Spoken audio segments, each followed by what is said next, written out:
Race highlights from race number 1 of the TBS One Make Championship, and on pole position was Vorapang Malawan, the bike number 7. He started on pole and he almost led from start to finish, although this was not a comfortable victory for him in the end. He was pushed all the way, Barry Russell, by Dekitiano Aldi.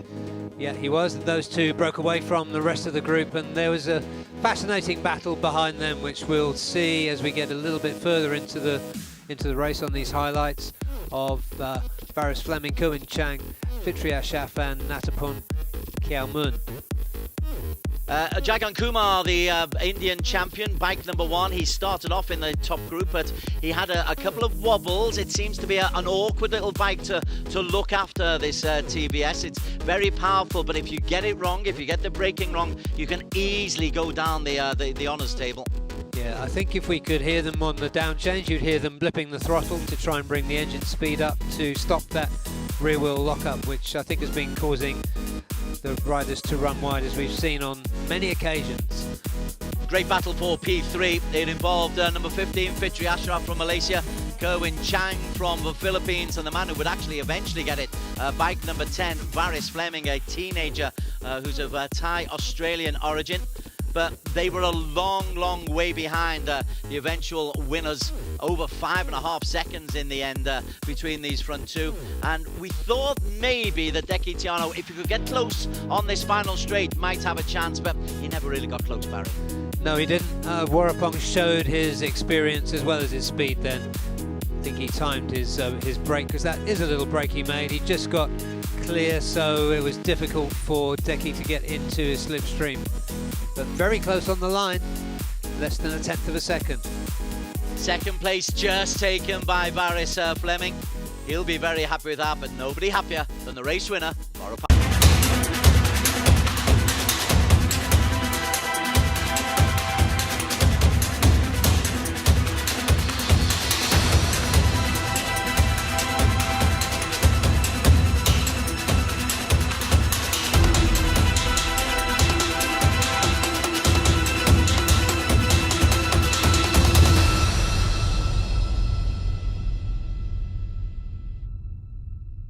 Highlights here of a quite phenomenal underbone 150cc race number 1 of round 2 of the ARRC at the Sepang International Circuit.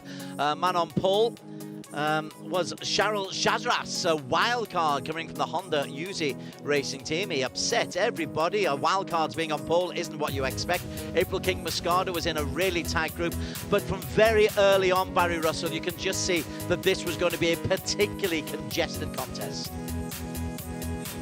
There was 15 bikes at the front, and Cheryl was there for lap after lap. He took a nudge. We just saw an early end to the race for Giancarlo, but he was quite muscular in that race, quite aggressive against other riders. He gave a good nudge to Gupita Kresna, who wasn't happy about that. Bike 46, Ahmed Fazli Sham, he made sure he was always close to the front, and I really did think that he was the man who came through and actually took the race victory, so apologies for that. But behind him, 12-year-old Kiandra Ramadipa would finish inside the top 10. You've got young racers and veterans in the underbones. Yeah, that's beautiful, isn't it? Fazli Sham is, as we see, that was Tahirudin taken out. Going down, and very unhappy about it he was.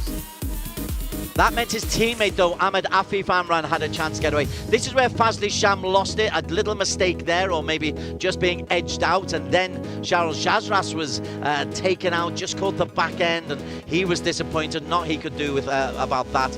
And then into the final lap. Anybody's race, except I didn't call Hafiza Rofa once. And guess who comes and takes the victory? Surprise. After all these years, Des, underbone racing can still confound you. But he appears from nowhere. He's behind the front two. There he is. He comes out from the outside, sprints around, goes around to the front. Hafiza Rofa takes it. Still has a time to put his hand up in the air as well. That's how confident he was as well.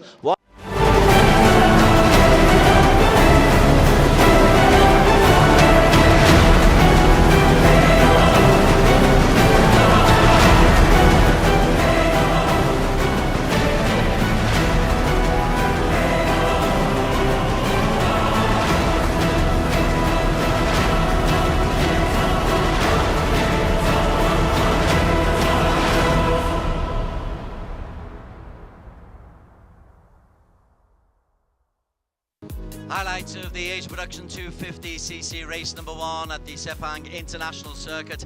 Andy Mohammed Fadli, bike number 108 in the green Kawasaki. Fastest in qualification, fastest off the line. And Barry Russell alongside me, there's Corkill.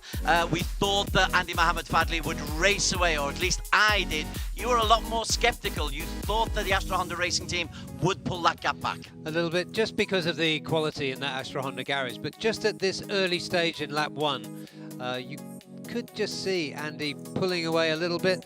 I think right at the end of the lap, as they moved into lap 2, that gap started to close up, and there you saw a little bit of a disagreement there between Angie Setiawan and Aiki Iyoshi. Angie Setiawan fought really well in that race. First man to go out though, Ray Ratakore, sliding off front end, and then Iyoshi, having been involved in that contretemps with Angie Setiawan, he went into the lead, and I think that caught a little bit Andy Mohammed Fadli by surprise. And Reza Danica, bike 123, he was right on the tail end of Andy Mohammed Fadli, and suddenly a 1 second lead. It was looking a little bit glum in the Kawasaki garage. Yeah. Reza Danica stalked his way up to get himself in touch with those front 2 Kawasaki's. Once he was there, and threatening for the win. Idlan Hakimi, he just slides out, gets it completely wrong, loses the front end. He would go on and actually finish the race, but that was frustrating for the Idemitsu Bunchu Honda team.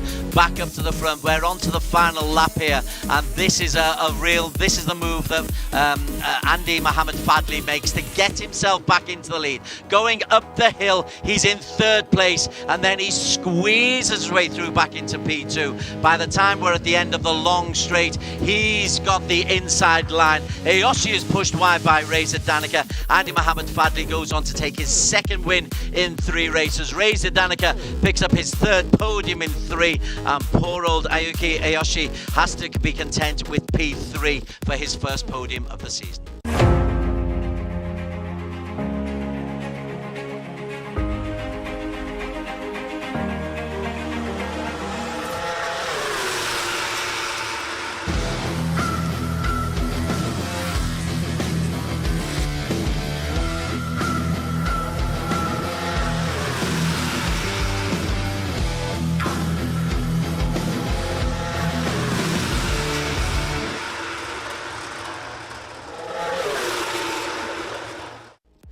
Highlights from a remarkable Supersport 600cc race 1 at Sepang International Circuit.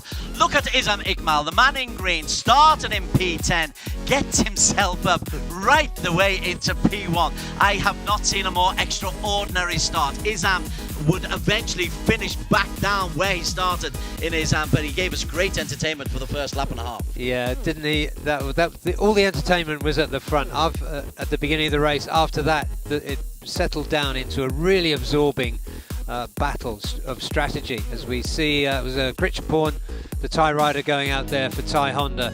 But great to see Powie coming back at the front of a race after the problems that he's had with injury. Yeah, it did seem like Karolidin Powie and Andy Farad Izdahar would have this one sorted out, and we were focused on 1 or 2 problems for Helmi Asman. We weren't sure whether Azroi Hakim would be able to be strong enough. Helmi Asman, championship leader, coming into the race, and probably will still hold on to the championship lead, but we didn't reckon with our bike number 66, Ibrahim Noruddin. You called it relatively early. They'd seen an interview that he said he had to be a little bit more conservative at the start of races and grow into races. My word, that's what he did.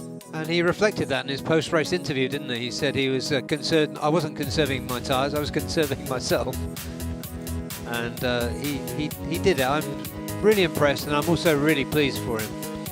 You can just see sometimes when a rider psychologically takes a step up, his speed was never in doubt. And there's his team manager, bike number 66. When it came to the final lap, though, what we thought would be a shootout on the final corner, well, Ibrahim had actually demolished the field by this time. He made himself so far away, he wasn't going to give a toe to Karolidin Powie or to the man who came 3rd, Azroi Hakim Anwar. And in the end, this was a comprehensive victory, a half second, and the victory cheer from Zulhelmi on the pit wall as well. So a first win of the season at Supersport 600 for Ibrahim Noruddin, but it's his 3rd podium, and he's a real championship challenger.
Highlights from a very entertaining ASB 1000 race. Kaz Mcdaniel on pole, but not off to the best of starts.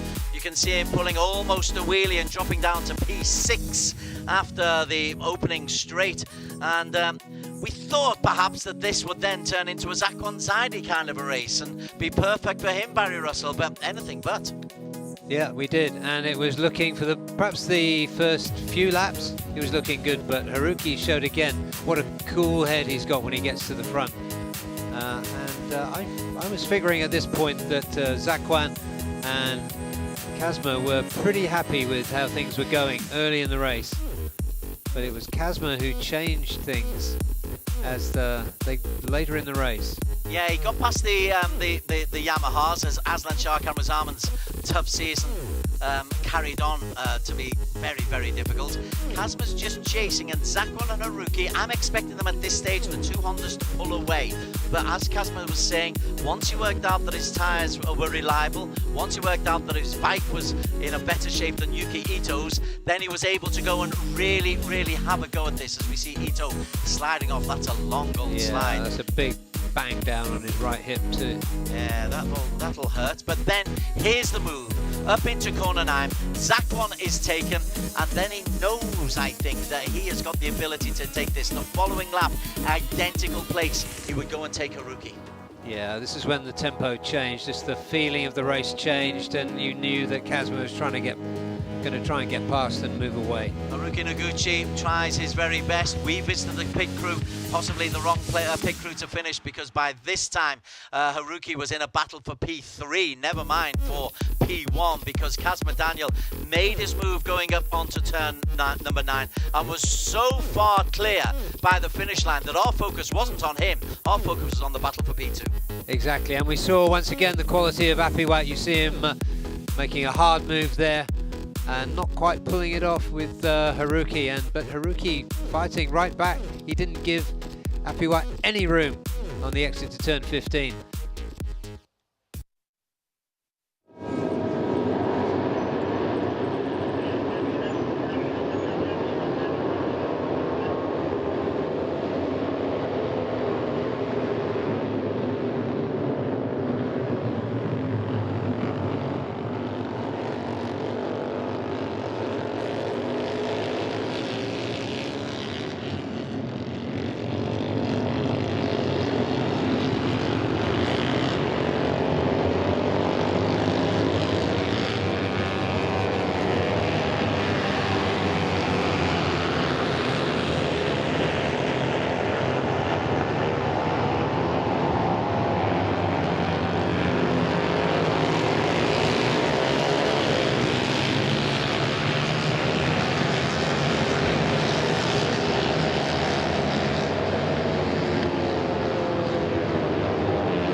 Good morning to all you early birds on YouTube and Facebook. Welcome to Sepang International Circuit, and welcome to this first session of the third day of round 2 of the Idemitsu FIM Asia Road Racing Championship. What you can see on your screen there now is the warm-up session for the Tbs Asia One-Make Championship, which this is its inaugural, the first time it's been part of the Asia Road Racing Championship. ARRC, of course, does have a history of one-make championships. We've, with great success, had the Asia Dream Cup several years ago, and then the Suzuki Asian Challenge, which were really important and instrumental in bringing through new riders from different parts of Asia. And in this one, see on your screen there now, these striking looking machines is the Tbs Apache 310 RR, and these are available for sale. I'm not sure, you need to check wherever you're listening to this, but certainly in India, TBS is one of the motorcycle manufacturing giants in India. They've been running one make series there for several years already in order to develop their home riders, and now they're extending that out into Asia. So here we have riders from India and also from Australia, from Japan, from Malaysia, Indonesia and Thailand. So we have a much greater variety of nationalities here. And we had the first race yesterday afternoon, which was won by the project leader for the TBS Asia One Lake Championship. That's Warapong Malahuan. He's a very experienced Thai rider who at this stage in his career has taken on the responsibility for leading this project to bring TVS into a much wider market. And this is the evidence you can see on your screen. This is the top of the range for the TBS Apache.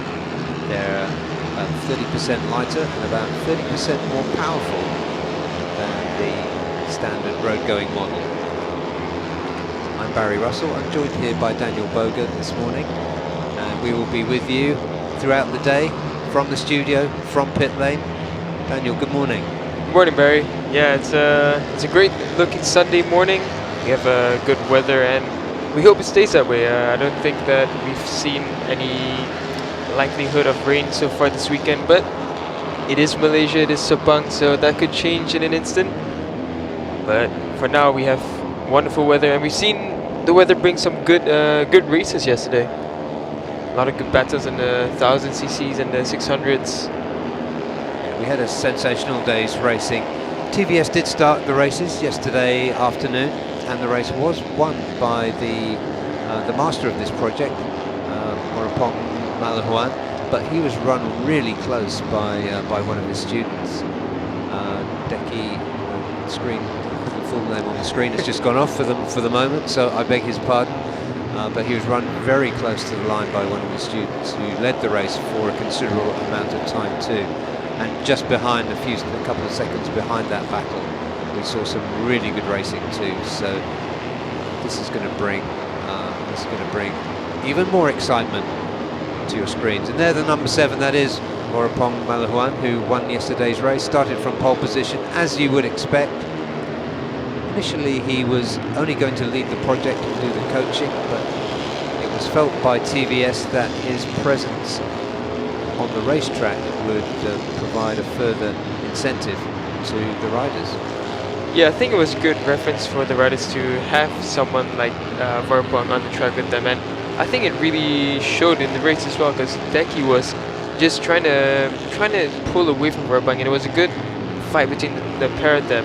And you can see Deki even managed to do a faster lap than Warapong himself. So I think it's really good for the riders to watch how Warapong handles the Apache bike and really learn from him. Yes, it was certainly no walk in the park for Warapong. Even on Friday, he crashed in practice too. So he's not holding anything back. So what you're seeing is no exhibition by Warapong. It's the real deal. Yeah, he's really starting to show that he's able to bring this machine to a level. Like, he's really helped TVS develop a machine that's capable of putting in good lap times within the 2:28. So even in comparison to the AP 250 class, that's a very, very respectable lap time. And you can see even here in this warm-up session, Wachorhin has also achieved a 2:28. And I believe that's his first 2:28 of this weekend. Yeah, Wachorhin is a pretty quick rider. I think we've seen him in the Asia Talent Cup as one of the leading riders there, possibly a race winner without checking the stats. But he didn't have such a good race yesterday. He do yesterday.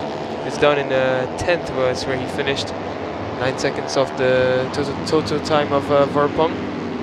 But with that said, though, he did do a 2:29.7, sorry. And with this warm-up session already doing a 2:28.6, so I think he's getting more accustomed to his bike. Yeah, I think we didn't see much of him yesterday. Today, I expect we will. He's leading Warapong at the moment. Fitri Ashaf currently in third. He's just improved his time to a 2:29. So you have two riders there in this short 10-minute warm-up session with just 2 minutes remaining on the clock. And then the Indian veteran of the class, Jagan Kumar, so on a 2:30.5. Yeah, Jagan Kumar had a really good qualifying session, but it seemed in the race he just wasn't able to get that edge, and he did finish it within the group of Wachurin and Agung Septian, so I think he was just unable to keep up with the front runners for that race. So knowing that he has the pace, I think what he'll want to do today is really just match himself with the group and try and stick with them as long as he can. Yeah, some of the quick riders yesterday, Dekitiano Aldi is having a relatively steady run out. He's done a 2:31.77.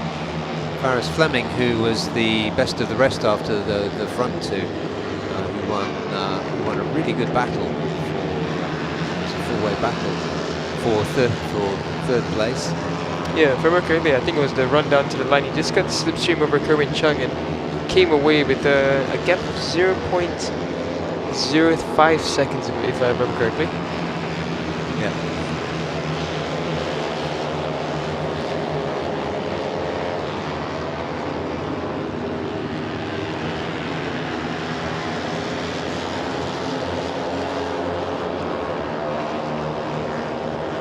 So,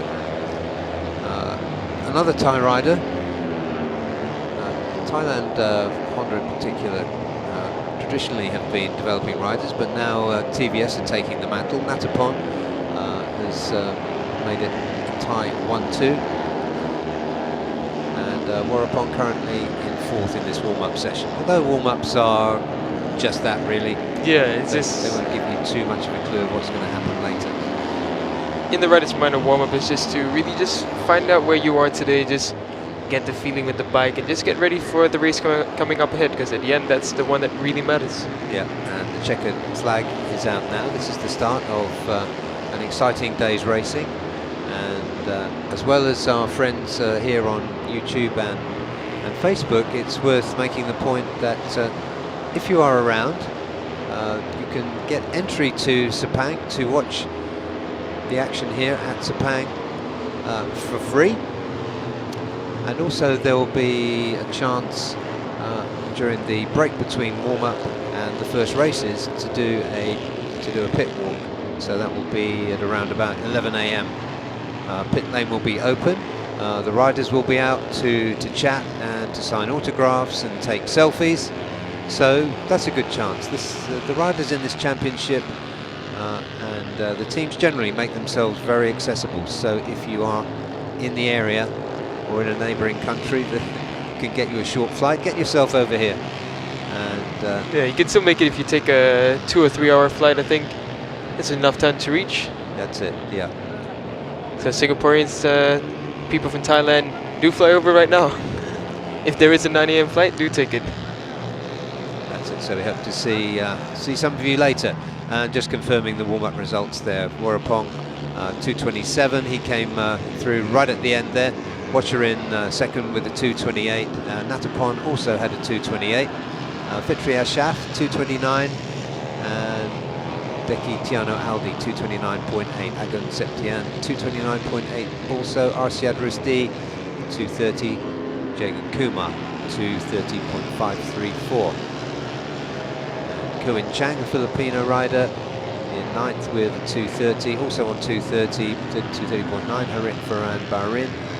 Ishway Ahmed 2:31. Also on 2:31. Australian James Frederick Jacobs, and the other Australian rider, 15-year-old Varis Felix Fleming on the 2:31. Deepak Ravi Kumar, Hayato Kobayashi, and Miu Nakahara, the two Japanese riders completing the timesheets. We're going to take just a short 10-minute break now, and we will be back with the underbone warm-up, and there's plenty to talk about from yesterday's race. We'll see you in just a few minutes.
and welcome back to our friends on joining us on YouTube and Facebook. You're joining us for the Underbone 150 warm-up session. This, of course, is round 2 of the Idemitsu FIM Asia Road Racing Championship.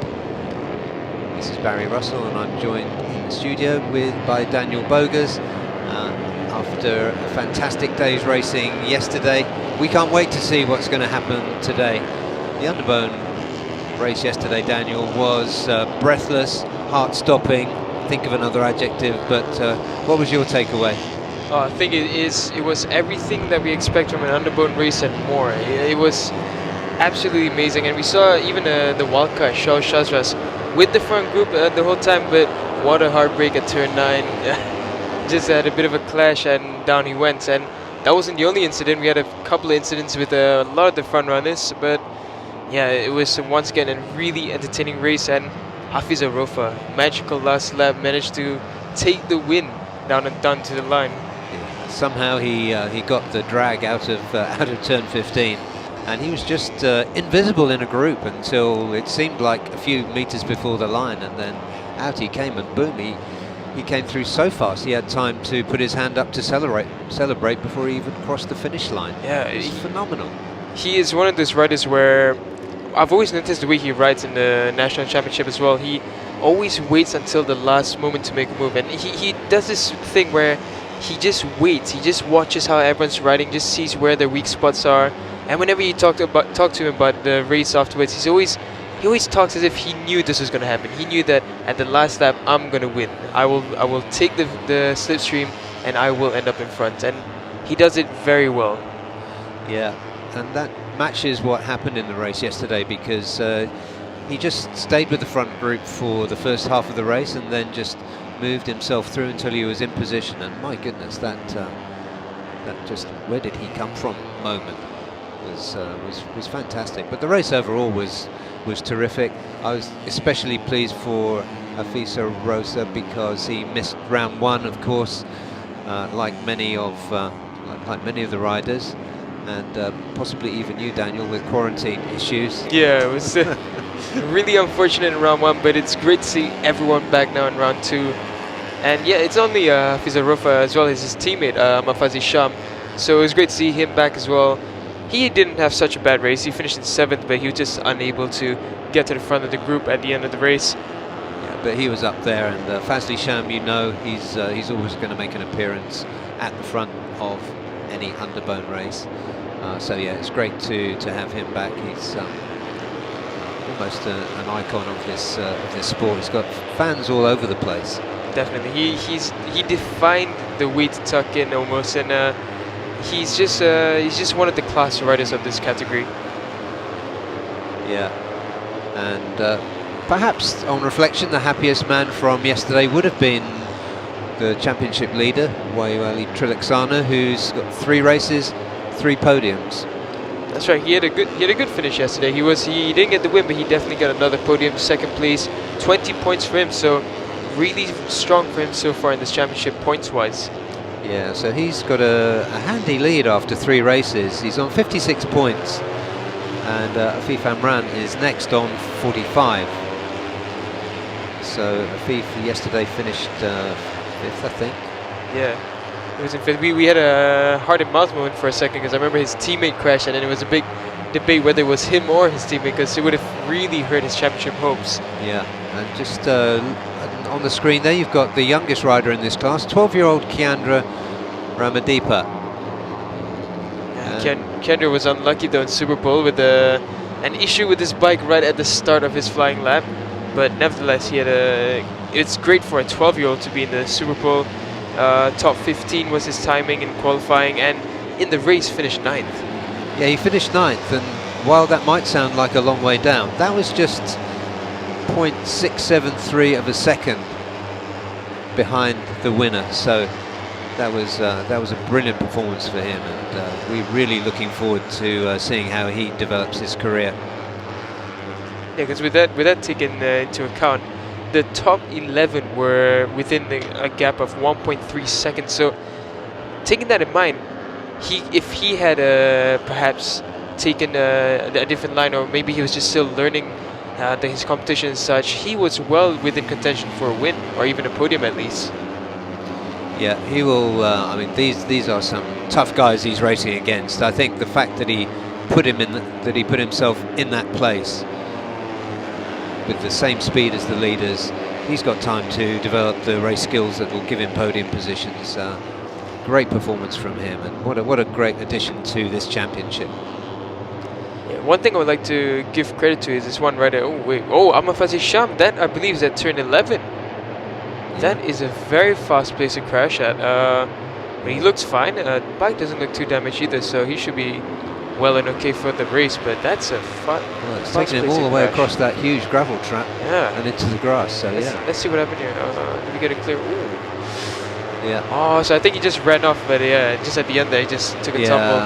Grass a little bit soft after the gravel and tipped him off, but yeah, you can see that his handlebar is completely bent to the left, but he's fine. I think the team should have no problem getting it in working order.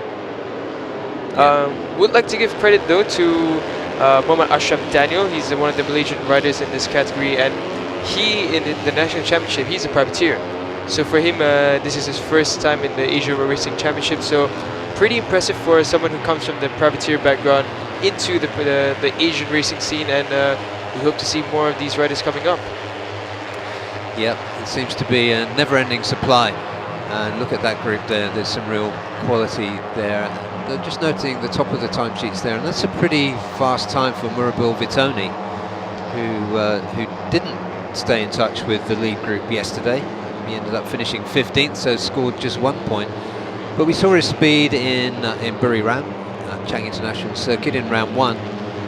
So it's good to see him clocking a decent time in this session. Yeah, that's also his fastest time so far this weekend from Murabil. So very good time for him. His fastest previously was in the race yesterday at 2:37. So for him to improve by 3 seconds, that's a huge improvement, and I think he'll definitely hope to stick with the front group for this race. Yeah, just leading that little group there. I think that's Shahrul Shiraz. Yeah, that's Shahrul himself, number 61.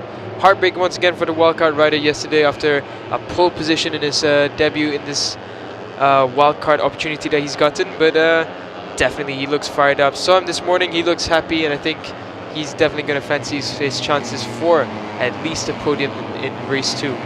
Yeah, he was really aggressive, so perhaps, you could almost see the crash coming, but it won't take much for him to just settle that down, that aggression down a little bit, get it more focused. I mean, definitely there were a few times under the braking zones where we saw he was really close to losing it a couple of times, and eventually there was contact at turn 9, and he couldn't avoid it, and yeah, what happened did happen, and he's got another opportunity now.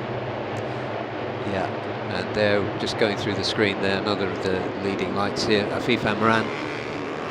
Afif is he still second in the championship? Yes, he is, on 45 points. So Afif is still not too far away from Wahyu Haji, but yeah, an 11-point gap between himself and the 1XOX rider.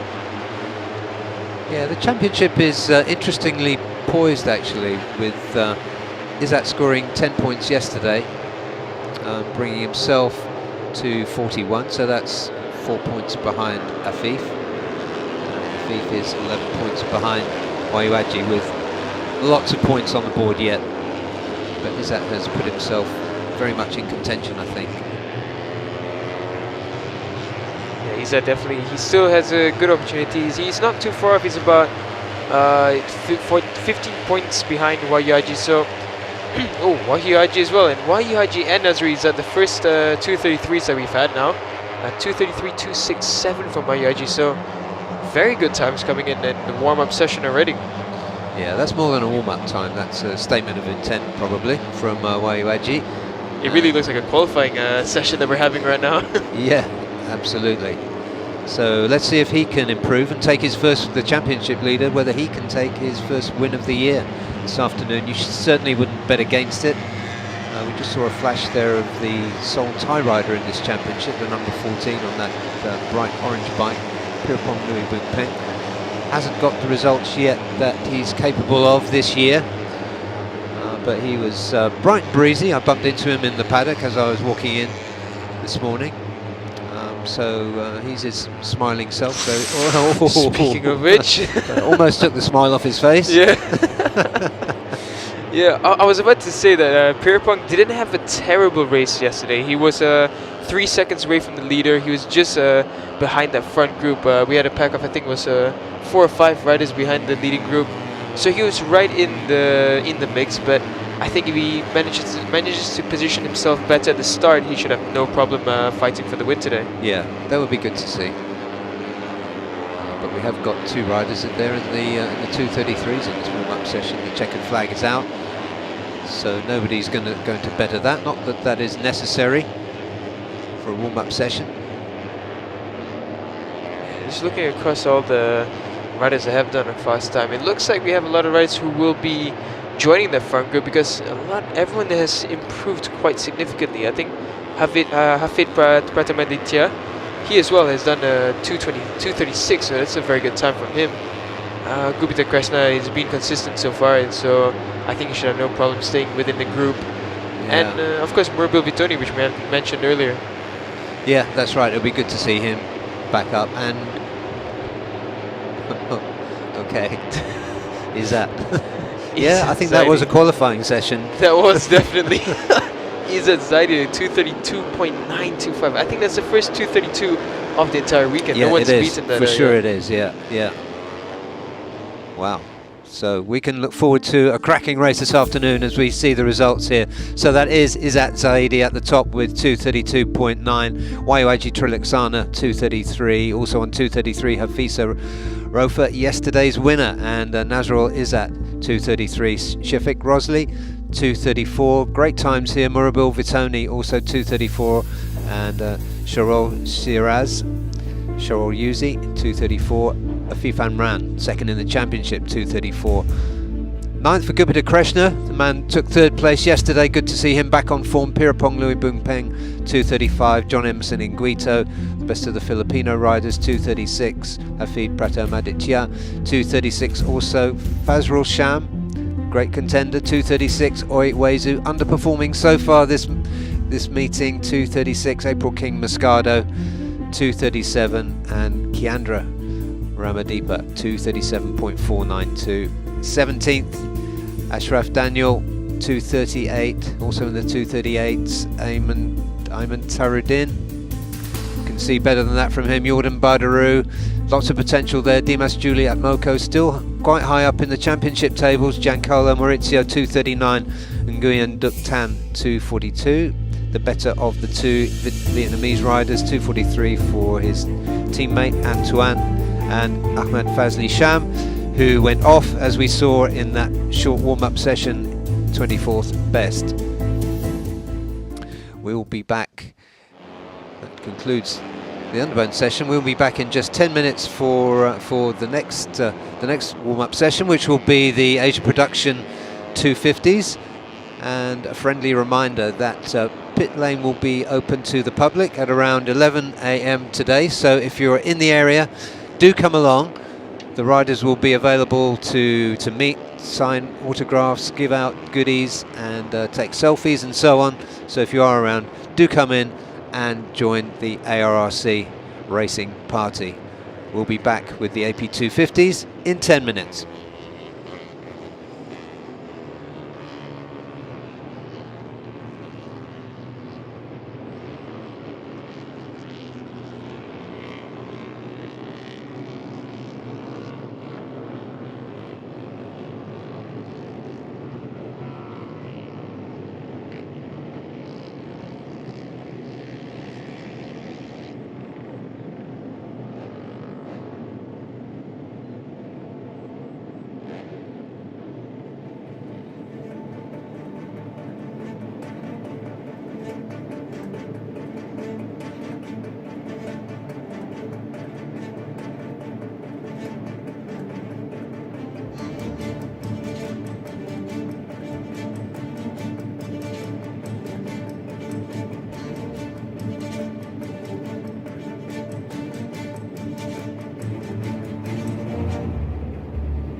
Really great to be back on the bike, especially it's my new team and first time riding 1000 bike.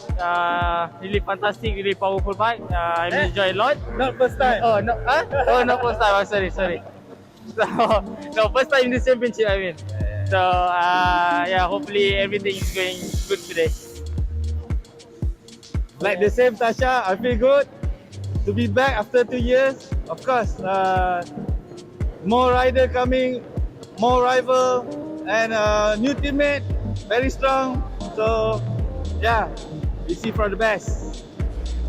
เจ้าหลังจากหายไป2 ปีนะครับเราก็กลับมาอีกครั้งแล้วก็ตื่นเต้นนะครับเดี๋ยวเจอกันครับวันแข่งมาเต็มที่แน่นอนครับแล้วก็เพื่อนครับก็หลังจากหายไป2 ปีที่เพราะว่าโควิดนะครับก็พวกเรา2 คนก็ได้ทำการเตรียมตัวฝึกซ้อมอย่างจริงจังอย่างเพื่อว่าจะได้มีความพร้อมสำหรับ ARC ครับก็ฟรีแพ็กทิสฟรีซีซั่น2 วันนี้ครับก็ทำให้เรา2 คนก็พยายามทำให้เวลาดีที่สุดเซตติ้งรถให้ดีที่สุดเพื่อว่าจะเข้าโปรแกรมการแข่งขันครับเพื่อเรา2 คนเชื่อว่ามีความพร้อมเต็มที่มาเนี่ยครับเราค่อยแชร์ข้อมูลกันครับก็ฝากเชียร์แล้วก็ให้กำลังใจพวกเรา2 คนด้วยนะครับในอาทิตย์ที่จะถึงนี้นะครับก็พวกเราจะทำให้เต็มที่ที่สุดครับเพื่อคนไทยทุกคนครับพวกเรา Honda Racing Thailand ครับสู้เต็มที่ครับ Hi, I'm Ibrahim Mascardo. First of all, I thank God for the opportunity this ARC back, and I think the only I can do is to focus and follow the lead back and more adjustment on the bike and also the suspension. But the first is focus. We are too excited for this race. So me, this is my first time to compete in ARC. So I'm a little bit excited because it also gives me a challenge to showcase my skills and to fight for my country. So it's so exciting to be back at the RRC after a 2 years gap, and we are so happy to be back at the paddock, and it's so beautiful to be back with our bikes. And about pre-season test, it was really great day, and we also improved a lot, and still we will improve. Thank you. So we are happy to be back at the bike. So hopefully we finish this race very good and cheer for us. Thank you. Thank you. Today test, we just feeling back. Maybe in Friday we group to the group. So up to in Saturday and Sunday we can follow the top group again. Yeah, for this pre-session official testing in ARC, I happy because I can be back on the bike, and it's kind of happy to be on the different track. But also I feel bad for my friend, a lot of my friends that could not come to the track because of positive COVID. But I wish all of my friends stay safe and recovery fast. And I hope this weekend.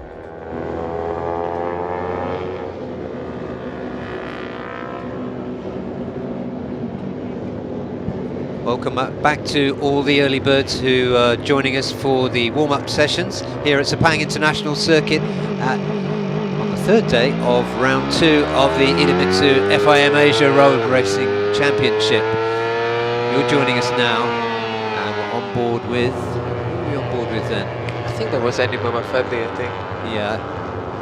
Yeah, we're on board there with championship leader and race winner Andy Mohammed Fadli for the AP250 warm-up session. This again, just another quick 10-minute session so the riders can bed in any new brakes that they've fitted and just get the feel of the bike before this afternoon's race. And the story all weekend has been of the dominance of Andy Mohammed Fadli, but I think that he had to work perhaps a little bit harder than some of us thought in the race for his win. What do you think, Daniel? Yeah, we really expected him to be able to pull away, and I think he could have. He himself probably thought that he could, and we also thought that he could bridge a gap. But there was a challenge from, of course, Reza Danica, and in the end, Aiki Yoshi as well. His teammate caught up with him for a while, and then as the race progressed, Reza Danica just ate up the distance, and he really managed to make us think that maybe the Hondas do have a fighting chance to win against Andy, but eventually Andy still performed a great last lap, and he had a 0.5 second gap between himself and the Honda rider. Yeah, and I think it was revealing because I was interested in the way that Reza was able to come through in that race and catch up with the front two, and then put himself between them. Yes, he did. And during the race, you did an interview in the pits, and they made the very reasonable point that they haven't been here for more than 2 years, and it's taken them a while to get everything, to get the setup right, and become truly competitive again at this circuit. So I think you can expect the likes of Reza to be back at the front again today and challenging. So I think Andy Fadley's going to have his work cut out. Definitely. The funny thing is, when I interviewed Andy Fadley at Parc Ferme, I was expecting him, when I asked him the question of, we thought that you could pull away, but you didn't have a challenge. I thought he was going to say, yeah, I was disappointed that I couldn't pull away, but his reaction was, yeah, it was good fun. It was a good race, So it's great to see that everyone's happy with the battle, and I think Hondas are really starting to put their work in, and they should definitely have a good chance in the race too.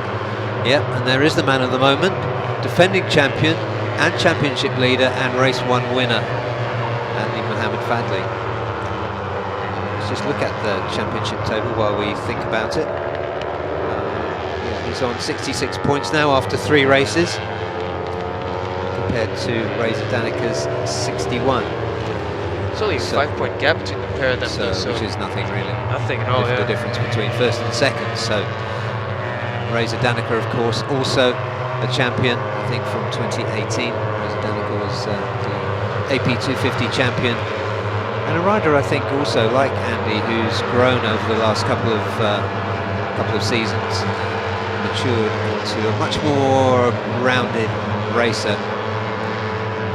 I've enjoyed listening to Andy's interviews and to talking to him as we've seen him around. He's really matured now from the wild racer of his teenage years through to where he is today. He looks very positive and calm at all times. But speaking of positive, one rider who I think definitely hasn't had a positive round 2 has been Raphael Topan. If there's been any big loser so far, shall we call it, for round 2, it has been Raphael Topan, because he struggled all throughout the practice sessions, didn't have that great of a qualifying, and in the race he only collected 6 points. So the gap between himself with 39 points and 61 points of Reza Danica is quite significant now, and it's going to take him quite a bit of effort to catch that up throughout the championship. Yeah, he's such a strong competitor and such a good rider, and he started the series in Buriram so strongly that I hate to hear his name in the same sentence as loser. But for this weekend, I agree with you. He hasn't got that confident swagger about him that he had at Buriram. There is some struggling there, because we know he's capable of being up in the front. He is a really talented rider, so it's been really unfortunate for him in round 2. But let's hope race 2 can bring some new hope for him. I think definitely they'll have some more data about how the track has been for them, and they should be able to get it set up well for this race. Yeah, and we were just looking then at Ray Ratakuri, who had a disappointing outing yesterday too. Yeah. He's making that Yamaha go really quickly, but the guy that really came through was Angie Setiawan. Yeah, Angie was definitely the fastest Yamaha. We saw that all throughout the weekend. It's just between him and Ray Ratakuri. But in the race, Angie really performed really well. We saw him nearly pipping the top 3 for a while, but at the end of the day, the Kawasaki's and Hondas just pulled away from him. Yeah, and as I've been saying for the last couple of days, I feel that Angie Setiawan, it's time for him to come through now. as a consistent front runner and show his potential. Because the whole weekend we've seen that he was there, so he just needs to find that final touch and really get into the contention for a podium. And if he can do that consistently, he'll really solidify his name in this category. Yeah, we haven't mentioned Aiki Iyoshi yet, who finished third yesterday. He's currently sitting at the top of the timesheets. That's a pretty good warm-up time, 2:25.857 to get the jump on his teammate. But he looked good. He was a little bit quiet on Friday. Yeah, Aiki, throughout qualifying and the later practice sessions, we saw that it was just between him and Andy Mamafadli throughout almost everything, and the gap between themselves were about a second, I think, if I remember correctly, in practice 3, and in qualifying, Aiki was only about 0.7 seconds away from his teammates. So Aiki was always there, and he was unfortunate in the race. Just got pipped at the last turn. I think Reza Danica, if I remember correctly, just did a really aggressive overtaking maneuver into the last turn, and yeah, he completely blocked past Aiki off the second place. Yeah, and there is Reza Danica Arens. He's sitting third in this warm-up session at the moment with a 2:27. And Aldi Satya Mahendra, we saw on our screens just a few moments ago. He's also on a 2:27. Brought it home, the 16-year-old Indonesian brought it home in 6th place yesterday. Far off the leaders, 6 seconds, so he was kind of in the next group. I think that's a really good time for him as well. Like, that's a whole second faster than his qualifying timing. So once again, as you mentioned earlier, the riders and teams, they haven't been to Sepang for nearly 2 years. So it's a learning process for them this weekend. They really needed to find what they could and improve on it. Yeah, we just saw going past their bit of formation flying from the 3 Astra Hondas here, Adananta, who is capable of more. He had a decent outing yesterday, 4th position, although that was 2 seconds adrift of the winner. Also Herjun, who's yet to really show himself. That's Reza Danica Arens, definitely a championship contender. We'll be saying that, I'm sure, for the rest of the season. Just leading that group at the moment, and there is the 16-year-old Aldi Satya Mahendra.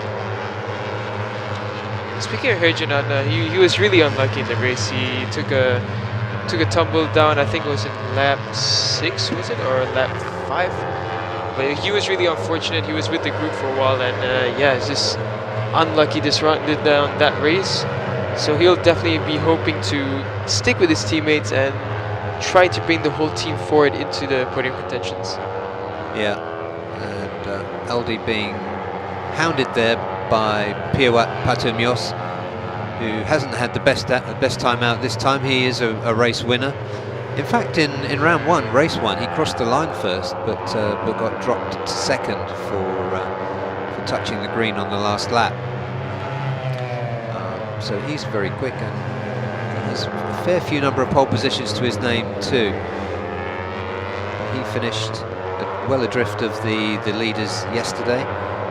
You see, he was 13 seconds off. So let's see if becoming more accustomed to the track, getting the setup right again, because he's certainly capable of running at the top and finishing on the podium. Yeah, Piawat is definitely one of the quality riders of the AP250 grid, and it's unfortunate for us not to see him fighting up in the top 5 or the top 3. So we have a crash there. That's one of the Kawasaki's, I think.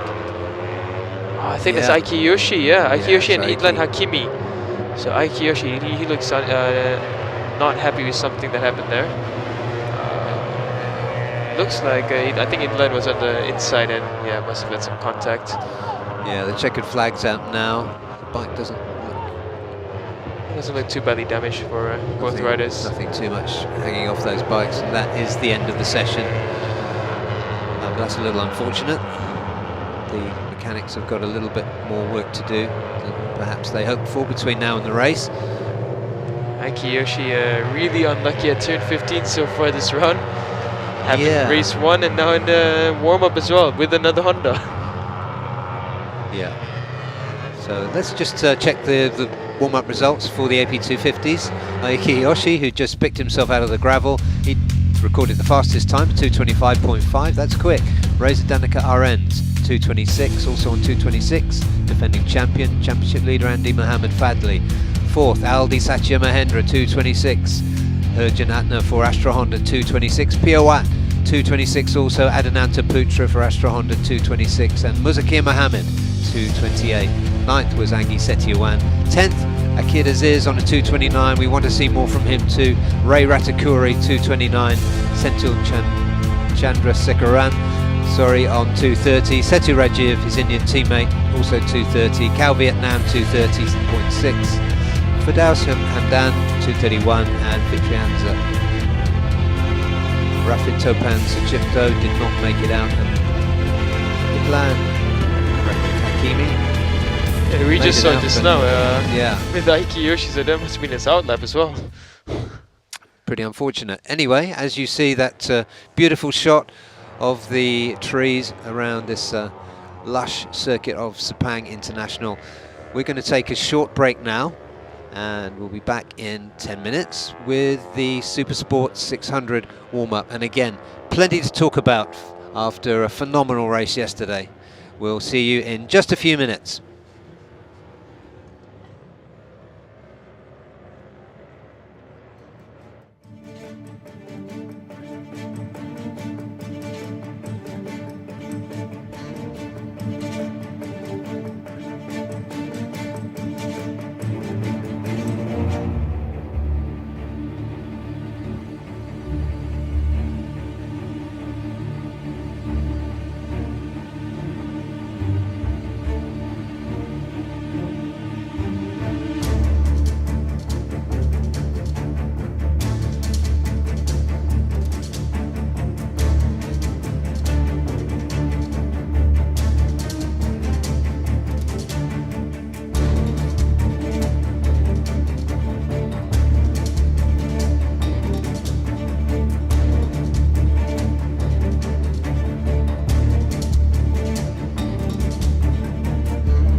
after that short break, welcome back. We're into the fourth warm-up session of the morning. This is the warm-up session for the Supersport 600 category. We've got loads to talk about what happened yesterday, and it'll be interesting just to see perhaps some of the times that are put in, as the underbone session 2 sessions ago turned into what looked like the qualifying session. But we are here at Sepang. This is day 3 of round 2 of the Idemitsu FIM Asia Road Racing Championship. This is Barry Russell and Daniel Boga with you for 15 minutes, and we've got plenty to talk about, Daniel, after yesterday's race, as the riders go on their out laps. Yeah, yesterday's race was it was an incredible performance from the likes of Ibrahim, the fastest Yamaha, especially taking note that their bike wasn't really working in the morning. They had issues with it, and they got the Yamaha technical crew to come and help them out. And to make a race-winning bike after having an issue is really quite a feat, and all credits to the mechanics for making it work. Yeah, great credit too to Ibrahim for doing what he said he was going to do in that very candid press conference interview he gave. And he said he really needed to get himself to control his aggression early in the race, and make sure that he can last the whole race and come through without rushing it. And he did exactly that yesterday. He let the race come to him. It was a wonderful performance. It was like watching, a veteran rider unhurried in the early stages and then coming through and taking the win when everybody else was sliding around on worn-out tyres. It was a fantastic performance. He planned his race very well. His race management was excellent in that race, and he even managed to pull a gap at the end, and that's not something that's easy to do in the Supersport 600 class with the amount of fast riders that we have. Exactly. We had a good performance here from, I think that's, was that going into, that was Azerite, I think, going there into turn 1, which would have been his first flying lap. Of course, the poleman yesterday, Andy Farid Izdiha, he was looking really good all weekend, but only in the end finished 4th in race 1. He on the grid, when you spoke to him, he was talking about conserving his tyres. Do you think that was his problem, Daniel? Yeah, well, when I spoke to a lot of the riders after the race, a lot of them had the similar answer. They said at the end of the race they just had almost no feeling in the bike anymore. It was apparent in the 1000 cc's as well. So I think the riders just need to maybe perhaps try the harder option, see how that works, and it also depends on the temperature, because the time that we had the races for the race ones yesterday, it was scorching hot out on track, and yeah, I think they just chewed up the tires too quickly. Yeah, and what were the track temperatures? We know the air temperature is in the kind of early 30s, but track temperature, what, 50? Usually at the peak heat of Sepang, we will get about 60 degrees, high 50s to the low 60 degrees Celsius, so somewhere around that region. But yeah, it is really hot, and the tires just get eaten up. Yeah, and the start of the race saw a surprise as well. I don't know if you could see that from your vantage point where you were at the time, Daniel, but the explosive start from Izam. Yeah, Izam was an absolute rocket ship. His nickname when he was a smaller young rider, it was Pocket Rocket Boy. Oh, really? So yeah, definitely rocket at the start. Yeah, that was unbelievable. That was so entertaining. Yeah, and for a second I thought, like, okay, if he manages his race well, he might be able to stick with the group, but I think he was just unable to keep up at the front. But having a start like that was great to watch. Yeah, it really mixed it up, and added to what was a fantastic race all the way through. It was a really absorbing race. Looking there at Irfan Ardiancia, that very distinctive pink helmet. He came through in P7 yesterday, 13 seconds off the winner.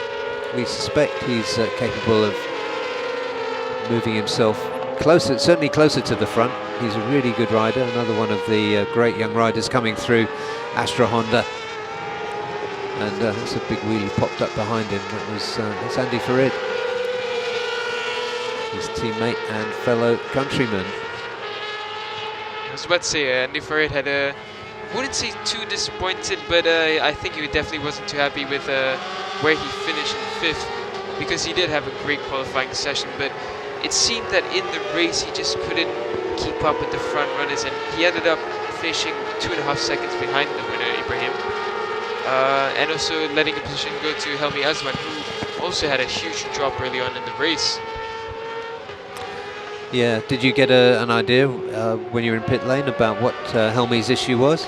Yeah, I didn't manage to get to speak with him, but because he went straight to the pits and debriefed with the team, and I think they're really trying to figure out what happened there. But it was strange because near the end of the race we saw Helmi, he started to pick up positions, and we thought for a second, okay, here comes Helmi, this is going to be a 5-man battle. But for the last 2 laps it seemed that he was just struggling, he just couldn't find that edge, and it could be tire grip issues, but I'm definitely going to go down and have a chat with him, because he, as we know, is rapid in this category, and he should be a contender for the win. Yeah, and that was an exciting moment as he caught on to that at that front group, because that did take something. Perhaps it took his tyres. Yeah, definitely. Perhaps a little too little too late, perhaps. Yeah. Well, let's see what he can do now. Helmi still hanging on to the championship lead by his fingernails. He's got 58 points after a second and a first, of course, at Chang International in round 1, and that 4th place yesterday. And Ibrahim right now in the championship is just 1 point behind Helmi, so if the results repeat again, Ibrahim will be the championship leader. But for now, looking at Helmi, 209.4 from him. That's a really, really good time from Helmi. Yeah, nice bounce back. Let's hope he can do it in the race too. I'm also watching it because to see that I think he's matured. I don't think we'll see Helmi's head drop after a disappointing result. I think he'll fight back. Oh yeah, he's a very positive rider, and I did manage to catch him on my way out of the circuit. Him and Azra were riding, I think, to the media center for a while, and yeah, he still looked happy. He just said, yeah, how's it going? And yeah, he didn't look disappointed, so I'm sure that he's gonna come back today. You can see him warm up already. He's showing his intention, and he's definitely gonna put in a really good fight into this race. Yeah, and there is Azroy, who was impressive yesterday. Came through to finish 3rd. I thought he handled that race and really made the best of it. He didn't take any risks. He came through, and let's just see what his results are through the season so far. Oh, of course, he was quarantined. Yeah, he missed that as well. For round 1. Oh. Really unfortunate for us, Roy. You were in good company there, Daniel. Yeah. But anyway, he's put a marker down now with an excellent 3rd place yesterday, and that whole Bunsu Honda team, great riders, great team. Speaking of the Bunsu Honda team, one thing that I really loved watching in the race 1 was the contrasting riding styles between Azrai and Kawai Dampawi. Oh, there's is that Ratapong? Yeah, that's Ratapong. It's really unfortunate for him at turn 15, but he looks alright. I think the bike shouldn't be too badly damaged. So yeah, that was a pretty slow off, but it continues a frustrating start to the season for Ratapong and Yamaha Thailand in this class. Yeah, give him a hand. It's really unfortunate for Ratapong, but one thing that's nice to see, on the grid he's always positive. He doesn't look down, and he's always hoping for the best results. So I think we definitely haven't seen the best of him, and he will definitely get better as the season progresses. Yeah, he won the last time that the 600s were the blue ribbon class. He was the champion in 2018, so we know what he's capable of, and I agree. You do see this this calmness and underlying strength in him when you talk to him. So whenever the conditions permit, he will come back fighting for sure. Definitely. But yeah, as I was saying, now we're looking at Azerite Stalin. Yeah, Azerite's riding style is someone who's just so composed. He doesn't look like he's having many dramatic entries into the corner. Doesn't slide too much. But if you see in comparison, Kawai Dampawi, his rear wheel was all over the shot. He was everywhere, sliding out of corners into corners. And that's why yesterday's race was entertaining, because Kyril just would not give Azerite a breath of fresh air. And oh and dear, there's Kondanai. He's had a tumble. This has been a really tough week for Kondanai. Yeah, Kondanai's a rookie. It's the first time he's raced outside of Thailand. And all credit to that team for coming and having a go. This is at 2 and 6. That's a fast crash. That's quick. That's about 160, 170 kph around that turn. There's an egg beater. Oh, that is unfortunate. After having the bike failure in practice, this is a real heartbreak for Kondanai's team, and that was a good time for him as well. It's his best time of the weekend. So that's really unfortunate for Kondanai. Yeah. Oh, wait, hold on. We have the one of the 1XX bike. That's Isam Iqbal, isn't it? I think that is Izam's bike. Can't see Izam yet, but the Marshals are going across to the right of our screen. Hopefully he's okay. Yeah, looks to be grabbing his abdomen a bit, so let's hope that he's not too badly hurt and should be okay for the race. So for now, we're looking at Azerite and the two more Bunsu Honda riders behind him. Sikaro Idampawi and Helmi. As we've seen throughout this weekend, the three of them, and just getting a. Did we have another incident at turn 5? Oh no. Okay. For a second there, I thought we had another crash there. I was starting to look for oil then. Yeah, exactly. But yeah, these three, Bunsu Honda, great team, and the riders are running together here. It's all the way through is quality in this team. Yeah, brilliant riders. They have all the entire team have the makings for a champion. Speaking of which, also one rider which we didn't mention enough in this warm-up was Chit Lakarin. He had a decent outing in race 1, finished 6th, so collected some good points. Timing-wise, he was well within the timing of the front runners, but I think just couldn't get the pace throughout the entire race. Yeah, it could be another story. Perhaps he learned something, or the team learned something from yesterday that they can bring to today with some more pace. But it's a nice sight to watch these Bunsu Hondas going around. I also like the way that they bring riders through and support them, like Azerite, like Helmi, coming through from Underbones. Yeah. And backing them, you know, season after season. Zakwan, of course, went through that system to great effect. Yeah, and he's regarded as one of the best in Asia, definitely, and that shows the quality of Honda's program. They're very good with the way that they've brought up riders, and even in the other categories, we have Idlan Hakimi, one of the riders in for Honda as well, and he came from the Thailand Talent Cup actually, where he started showing his strides, and from there Bunsu picked him up, and he's been one of their young riders in their program ever since. Yeah, so have a little look there at yesterday's race winner, Ibrahim Noureddin. He'll be looking to repeat that measured and really unbeatable performance yesterday. If my eyes serve me well, I think it's Ratapong already behind him, so it looks like Ratapong just picked up and just got back on. Well, we know his game. Yeah. Yeah, it is Ratapong, yeah, wow. That's it, no need to stop and see if the bike's okay, just carry on. Yeah, and he's going to get a good point to look at now. It's Ibrahim, the race winner from yesterday, and the fastest race lap at 209.7. So he'll definitely be looking to take some points from Ibrahim's riding with his view.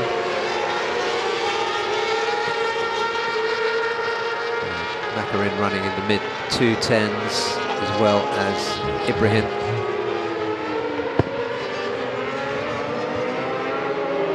So look at we're having a look at the three Bunsu Honda riders as they come around turn 10 and 11. There you can see Kairo Idampawi and Helmi Azman both sliding up. But you can see Kairo Idampawi, he has this technique where it looks like he almost gets on the gas a little earlier and just slides that rear way more than the other riders, and it's really great to watch.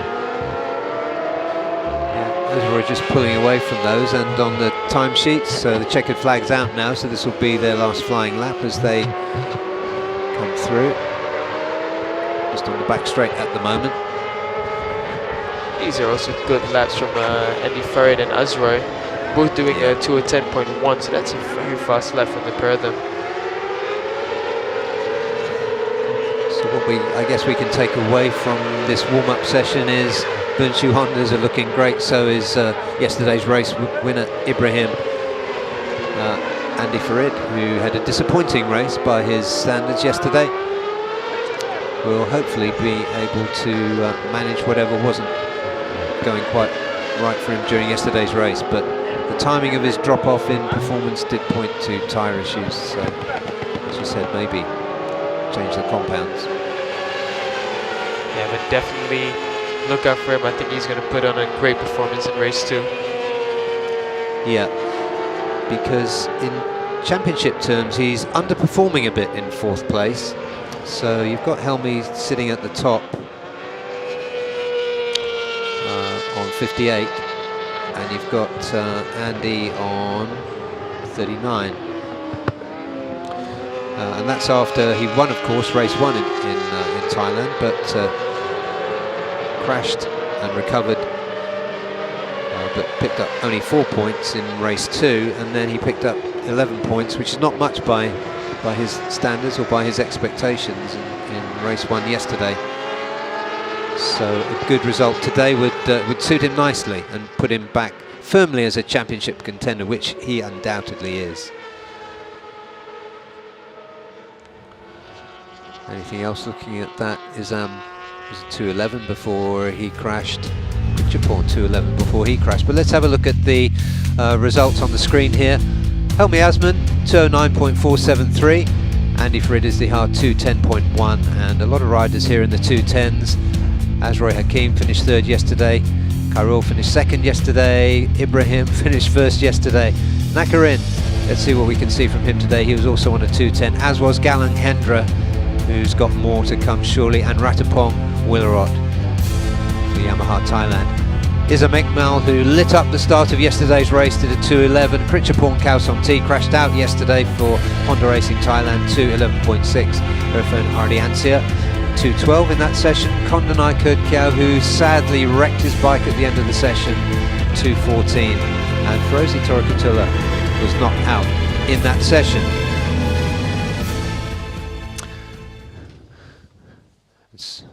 So we have just one more session to come. We're going to take a short break, and then we'll be back with the heavy metal, the ASB 1000s.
And welcome back to Sepang International Circuit.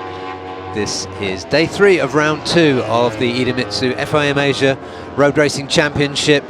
And the sound of thunder that you can hear has got nothing to do with the weather. This is the warm-up session, the final warm-up session of the day.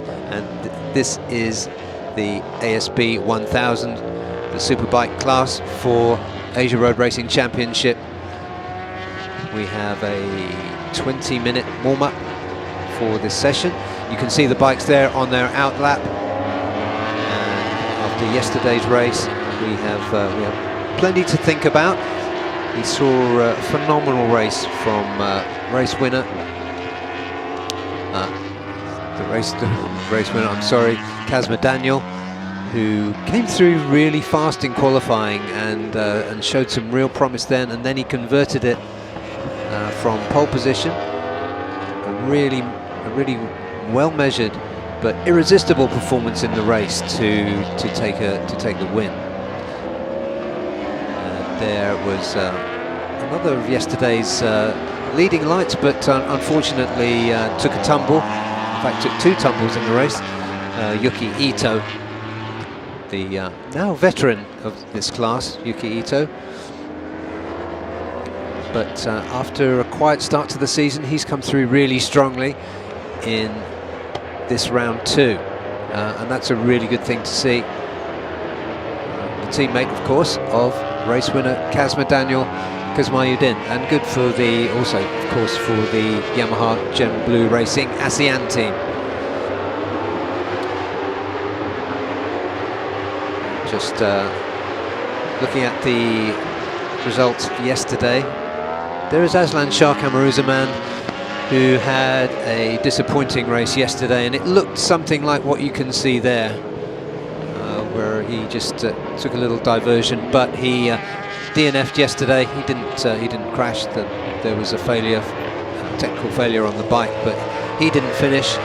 So his slow start to the season continues. They haven't technically got everything they need to get that bike moving. Adam Noureddin, his teammate on the BMW,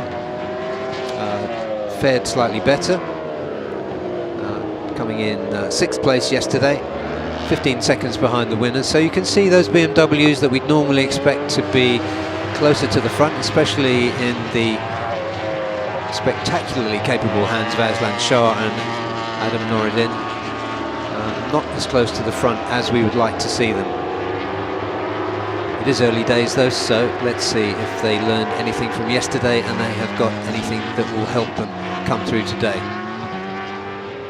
Aslan Shah, of course, is the defending champion from 2019. I know that sounds strange, but these are strange times, and we had 2 seasons out, thanks, if that's the right word, to the pandemic, but we are back, and the spirit in the paddock and the feeling around this place, Sepang, and previously at Chang International Circuit in Thailand, was one of great excitement and just joy to be back racing. And there we see Zakwan Zaidi. A little disappointing outing for him yesterday, coming in 4th after leading most of the free practice sessions and coming through 2nd by just 15 thousandths of a second in qualifying, but he faded later in the race to finish 4th, 3.4 seconds behind Kazma.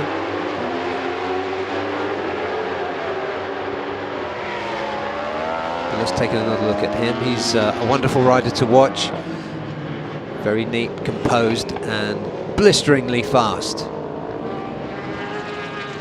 And we expect an improvement from him today, or you should expect an improvement from him today, because he surely will be.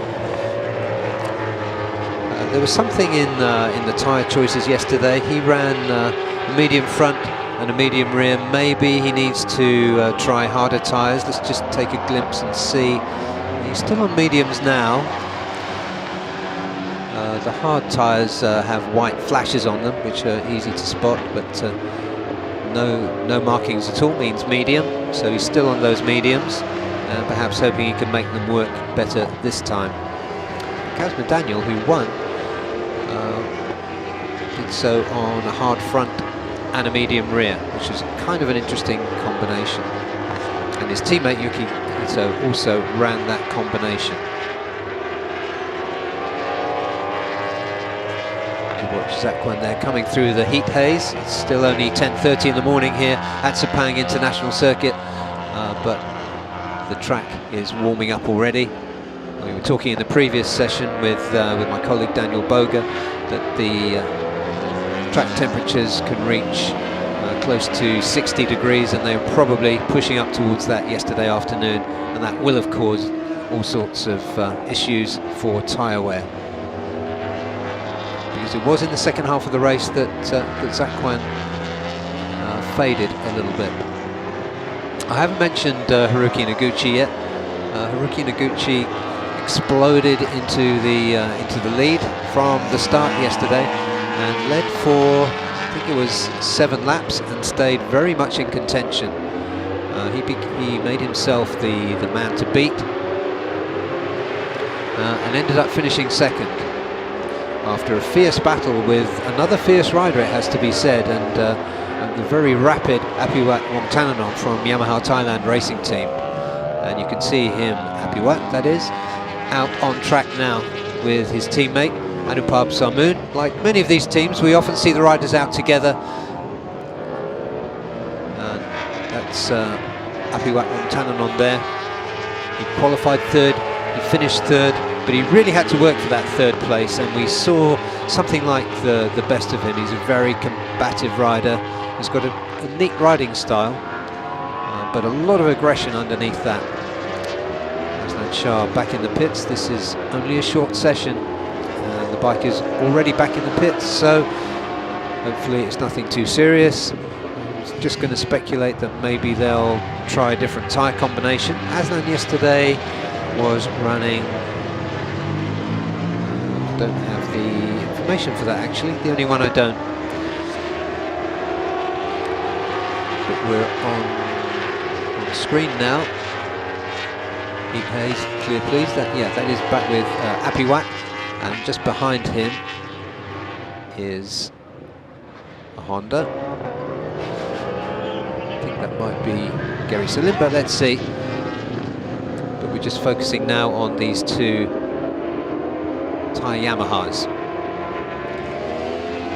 Two different riders, two different styles, similar bikes. Anupab has a more entertaining style, let's say, to watch. So Apiwat just runs wide to give him some space on the track, and Zakwan Zaidi is in the gravel. That wasn't in the plan. It doesn't look like a serious off. The bike is back up, Zakwan's back up, which is the most important thing. And the riders are just trying to help him get out of the gravel. Let's take a look as he tips in here. The front folds and off he goes. So an error for Zakwan, a rare error it has to be said for Zakwan in the warm-up. Perhaps he was trying something, but the damage doesn't look too serious. Looking at the times now, the best so far is from yesterday's race winner Kaz Mcdaniel Kazmayuddin, 207.3. And also on 207 is Adam Noradin, 207.8. So that's a good time for the BMW rider. Haruki Noguchi, yesterday's second place finisher, 207. And Zakwan before that crash was on 207. And the improving Pasawit Titivararaka, rookie in the class for Thai Honda, has done a 208.6, so he's made good progress throughout the weekend, as has this rider, Gary Salim, number 31 on the Asia Dream Racing by Showa Honda CBR 1000 RR space R. This is a fiercely fast machine, this Honda. We got used to Hondas over the years of being sweet handling, nice to ride, but this latest incarnation is fiercely fast.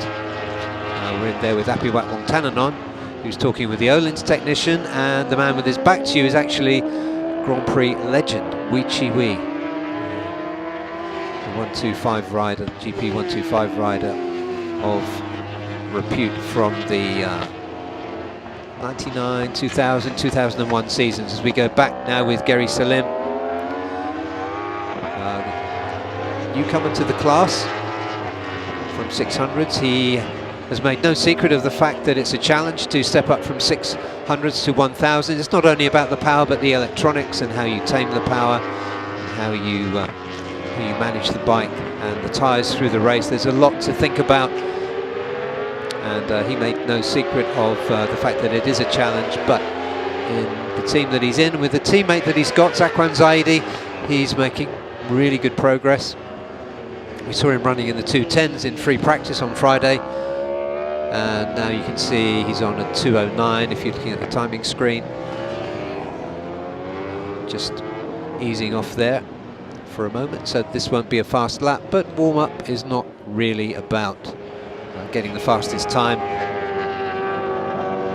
Now comes into shot is yesterday's sensational race winner, Kaz Mcdaniel. It was a wonderfully mature performance by the young Malaysian. He has raced in Spain in the CEV, and no doubt learned something from there, but this is his first time, or first season on super bikes at this level, and he took a step up yesterday.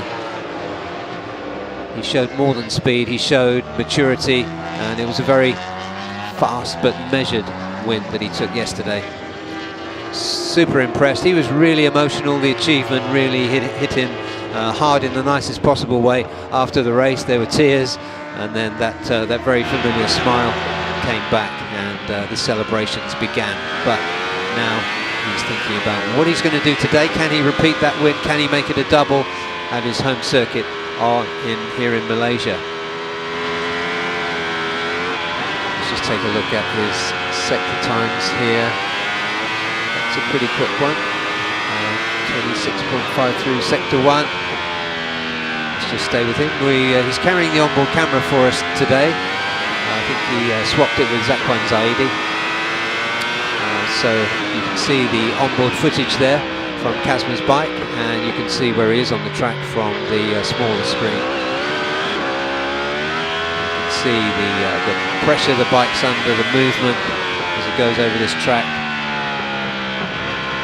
In 2 years, the riders that have been away for 2 years and come back again have commented that the track surface is a little more slippery than it was 2 years ago, the last time they were here. So that also contributes something to what we've seen of the non-Malaysian riders and teams taking a little bit longer to get up to speed than the home racers. And here comes Kazma, nice shot as he goes through. It's a long turn 15 now, and then accelerate up towards the line. Let's see what his time is. And he stops the clock at 207.584. Not quite his fastest, but what you can see from that is that his pace is really good. His fastest time is a 207 dead.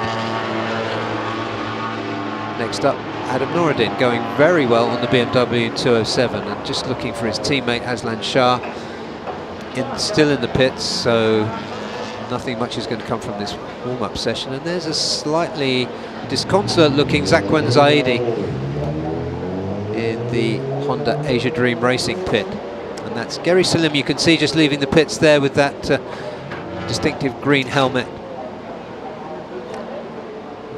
Just looking at Zakwan's bike, he's just explaining the crash to Sol, the tyre technician, come over here to help out the team. He's from the UK. And now Gary comes out, closely followed by Aslan Shah, who is going to manage to get a couple of laps in before the checkered flag comes out. Hopefully whatever has happened to that machine will put a smile on his face. We haven't seen Haruki Noguchi on the screen anyway. He's done a 207.909, so that's a very quick time, although I think he hasn't done too many laps this time out.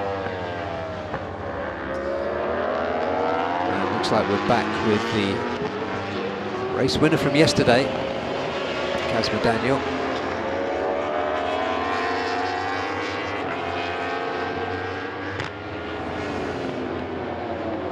And he's being followed by, I think that's one of the Thai Yamahas. Let's take a look. Yeah, that is Anupab Samoon. Small in stature, but a really strong, well-built rider who muscles this this Yamaha R1 around to great effect. Now he's following Kazma. Let's see what happens as he comes across the line. They've got time for one more fast lap.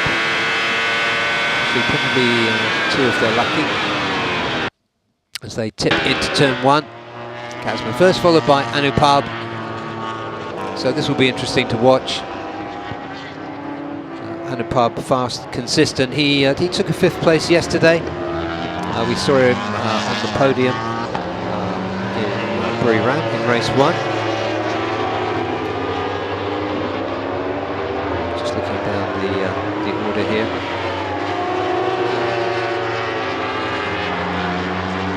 So Kazma, fastest in qualifying, race winner in race 1, and now topping the timesheets in the warm-up. So he's making his point loud and clear.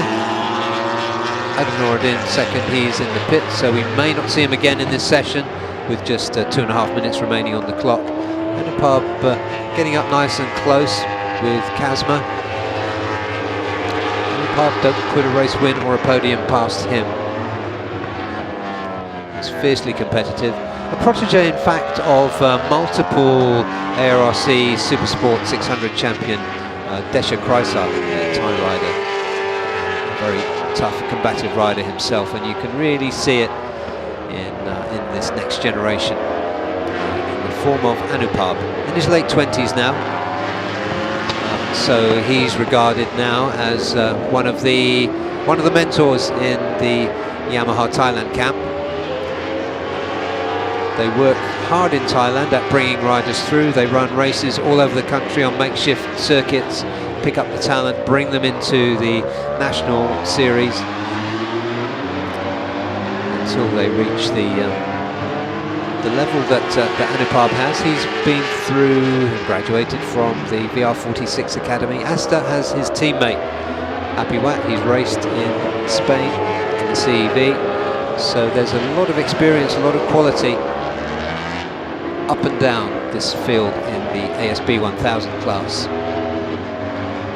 Zakwan is out again on an outlap, so we'll probably see one flyer from him depending on where he is on the circuit right now. Zakwan, he's in sector 3, so yeah, we'll see him put in a flyer before he finishes. And let's take a look now at Aslan Shah Amaruzaman, defending champion. The defence hasn't been going well so far. That BMW has not looked sorted so far this season, but we are willing that situation to change. He's being chased now by Gary Salim, who did some good times yesterday. He was following Zakwan yesterday when he did some good times, but he's doing good times on his own today, and that's really good to see. His best time 209.245, and yet what other rookies have we got here? We've got Pasowit, Titiwararak on a 208.6. That's an improvement of almost 2 seconds on his free practice times on Friday. And there is Yuki Ito. He's no rookie, no stranger to this series. Long, firm fans' favourite. Yuki Ito, disappointing time for him in round 1 at Chang International Circuit in Thailand, but he's looking very much back on the pace and very much his old fighting self here in round 2, despite his tip-off yesterday, or tips off, because there were 2 of them before he retired.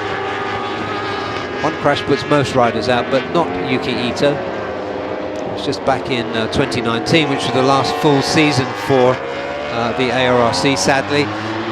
But he finished on the podium in the Japanese round at Suzuka with a fractured leg. So that's the measure of this man. We've got the timer on Kaz Mcdaniel now as he comes up with Yuki Ito to final turn, turn 15 for the last time, because the checkered flag is out, so he will take a sprint up to the line now. Kaz Mcdaniel, that's a leisurely lap by his standards, and not quite so leisurely from Yuki Ito, who did a 2:10 on that final time around. Haruki Noguchi, we haven't seen him on that white Honda on the screen, but his best time puts him in P2 here, 207.666. What does that portend? Apiwak comes across the line with a 208.8. Good pace from him throughout this session.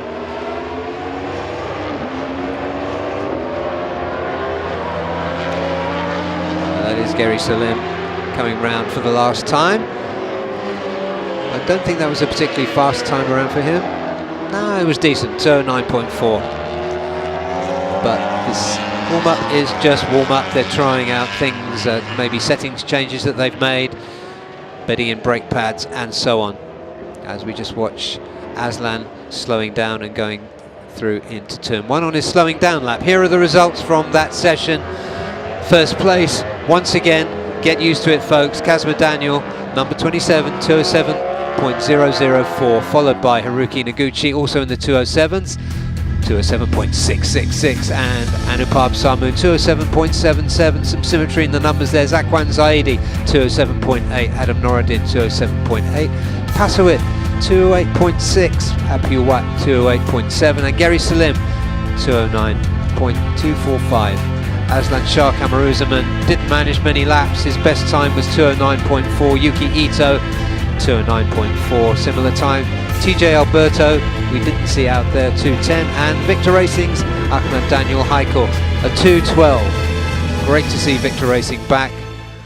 That's it for us for now, but I will remind you, if you're listening or if you're anywhere near Sepang Circuit at 11 AM, so coming up very shortly, the pit lane will open for fans. There will be a pit walk. The riders will be out and ready to sign photographs, sign autographs, take selfies, and generally chat with fans. So do come along. The free entry to Sepang Circuit today for this, the Premier Racing Championship in Thailand. We will be back at 12:30 for race 2 this afternoon. The first one will be the TVS Asia One Make Championship. That will be followed by Underbone 150s, AP 250s, Super Sport 600, and finally, of course, the ASB 1000 race. So come back and join us here at 12:30 for the final races of round 2 of the Idemitsu FIM Asia Road Racing Championship. We will see you then.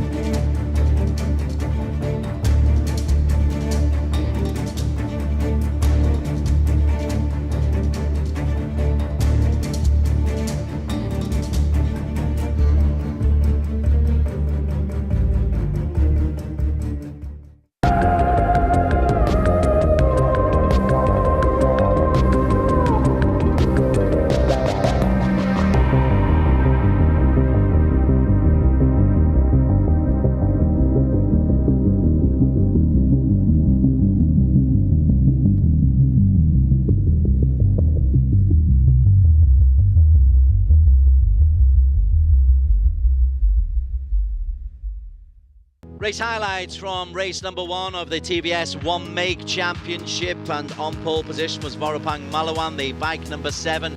He started on pole and he almost led from start to finish, although this was not a comfortable victory for him in the end. He was pushed all the way, Barry Russell, by Dekitiano Aldi.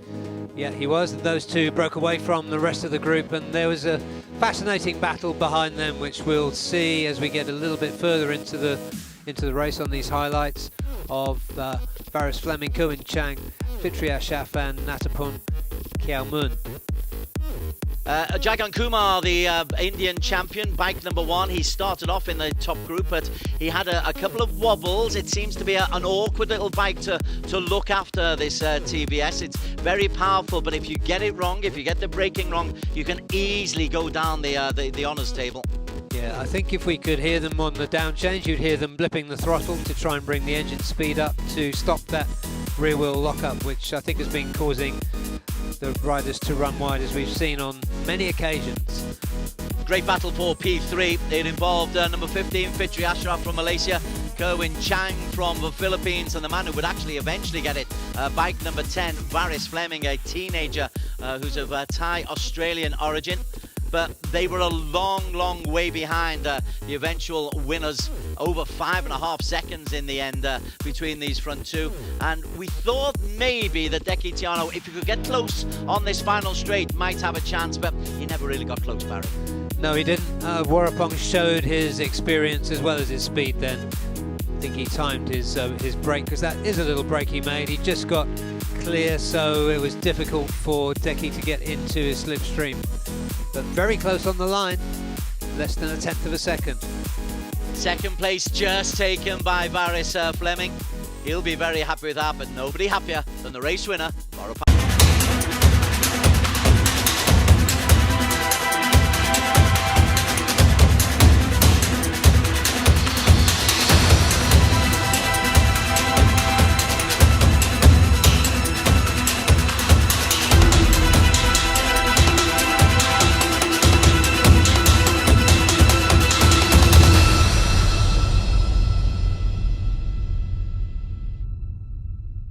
Highlights here of a quite phenomenal underbone 150cc race number 1 of round 2 of the ARRC at the Sepang International Circuit.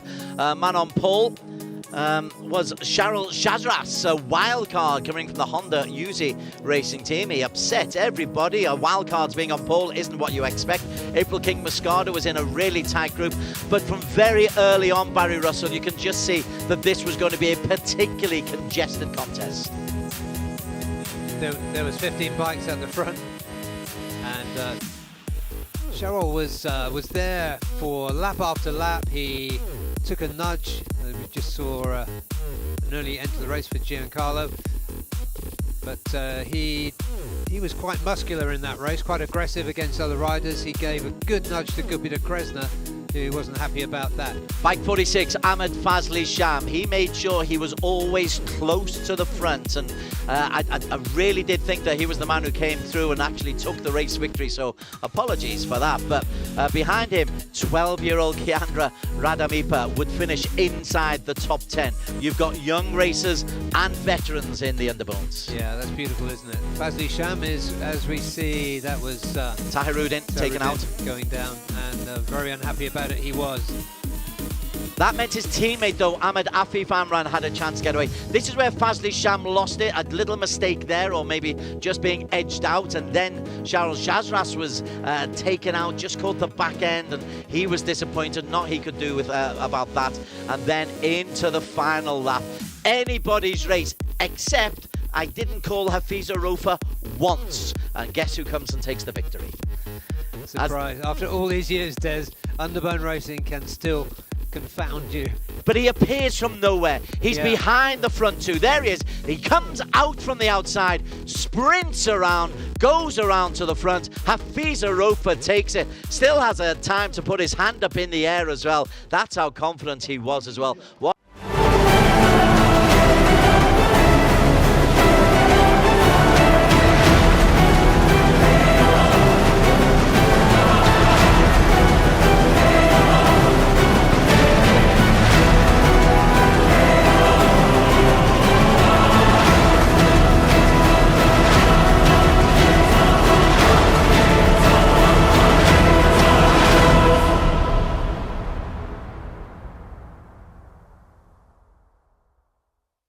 Highlights of the Asia Production 250cc race number 1 at the Sepang International Circuit. Andy Mohammed Padley, bike number 108 in the green Kawasaki.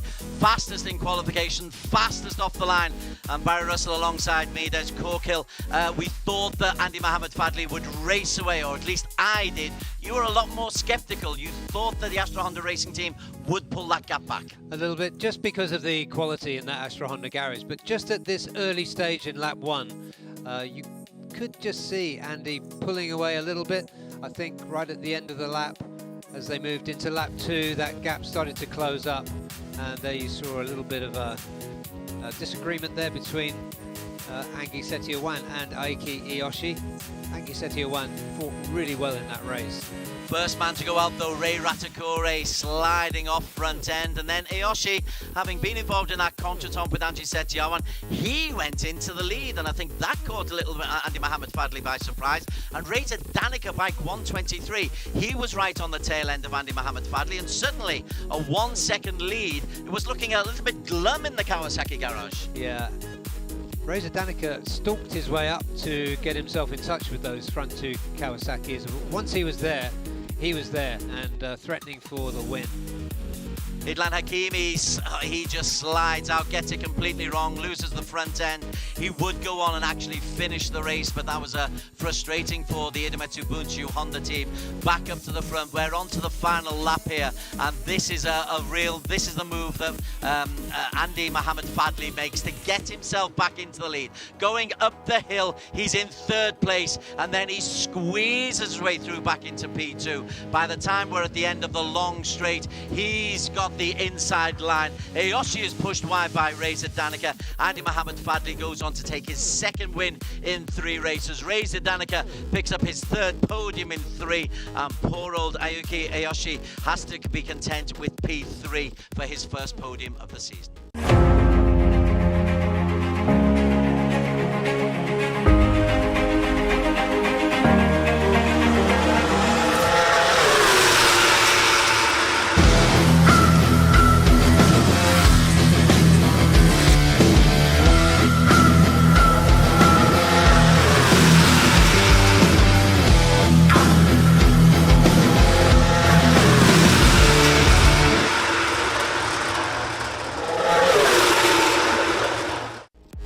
Highlights from a remarkable Supersport 600cc race 1 at Sepang International Circuit.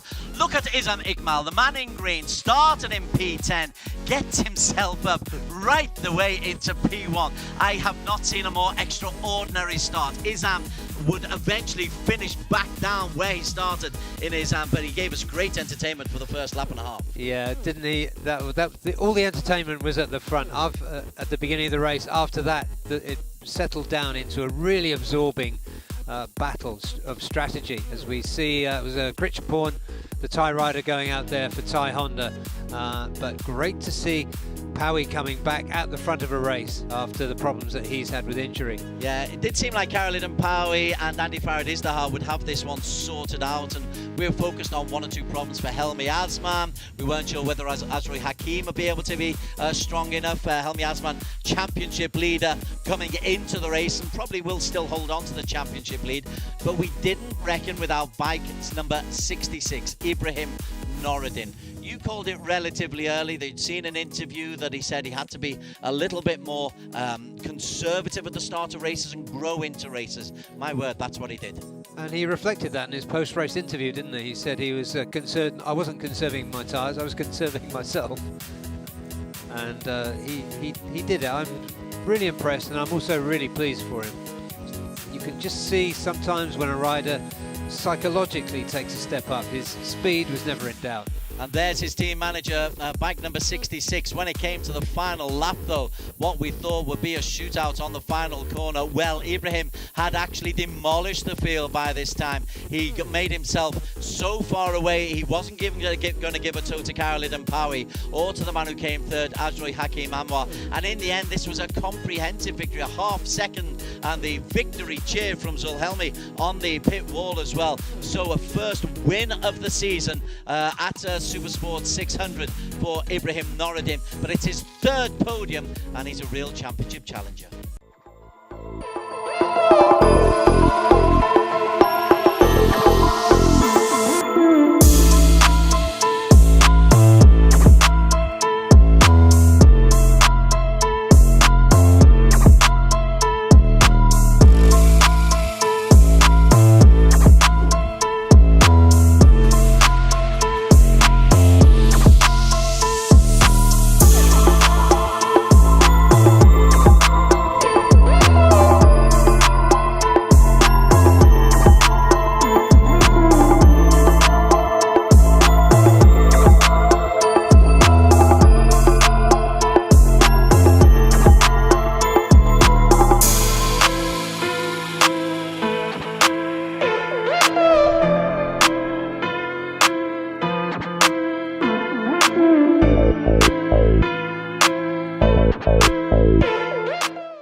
a very entertaining ASB 1000 race. Kaz Mcdaniel on pole, but not off to the best of starts. You can see him pulling almost a wheelie and dropping down to P6 after the opening straight. And we thought perhaps that this would then turn into a Zakwan Zaidi kind of a race and be perfect for him, Barry Russell, but anything but. Yeah, we did, and it was looking for perhaps the first few laps, it was looking good, but Haruki showed again what a cool head he's got when he gets to the front. I was figuring at this point that Zakwan and Kazma were pretty happy with how things were going early in the race, but it was Kazma who changed things as later in the race. Yeah, he got past the Yamahas as Aslan Shah Kamrazaman's tough season carried on to be very, very difficult. Kazma's just chasing, and Zakwan and Haruki, I'm expecting them at this stage, the two Hondas, to pull away. But as Kazma was saying, once he worked out that his tyres were reliable, once he worked out that his bike was in a better shape than Yuki Ito's, then he was able to go and really, really have a go at this, as we see Ito sliding off. That's a long old slide. Yeah, that's a big bang down on his right hip too.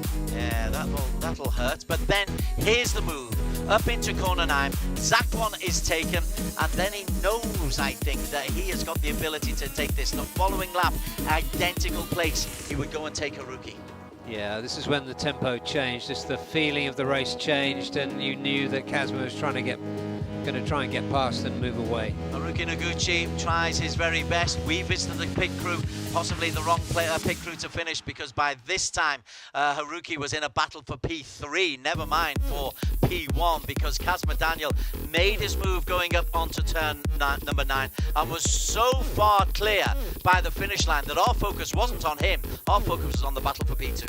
Exactly, and we saw once again the quality of Apiwat. You see him making a hard move there and not quite pulling it off with Haruki, but Haruki fighting right back. He didn't give Apiwat any room on the exit to turn 15.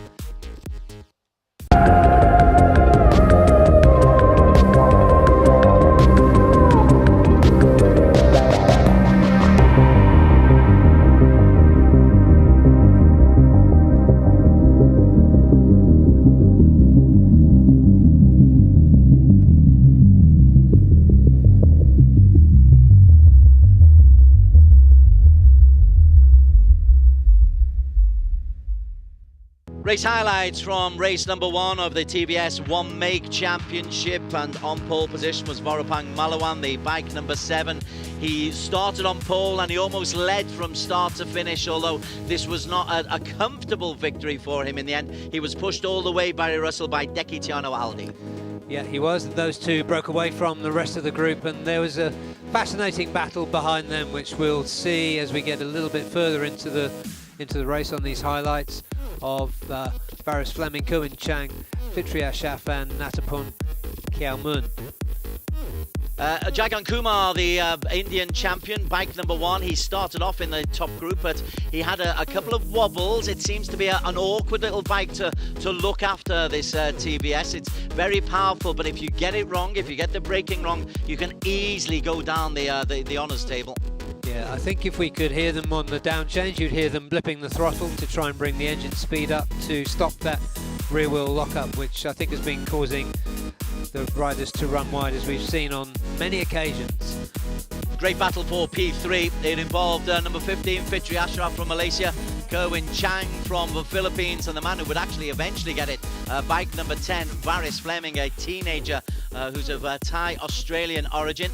But they were a long way behind the eventual winners, over 5.5 seconds in the end between these front two. And we thought maybe that Deki Tiano, if he could get close on this final straight, might have a chance, but he never really got close, Barry. No, he didn't. Warapong showed his experience as well as his speed then. I think he timed his brake, because that is a little break he made. He just got clear, so it was difficult for Deki to get into his slipstream. But very close on the line, less than 1/10 of a second. Second place just taken by Faris Fleming. He'll be very happy with that, but nobody happier than the race winner, Vorapang.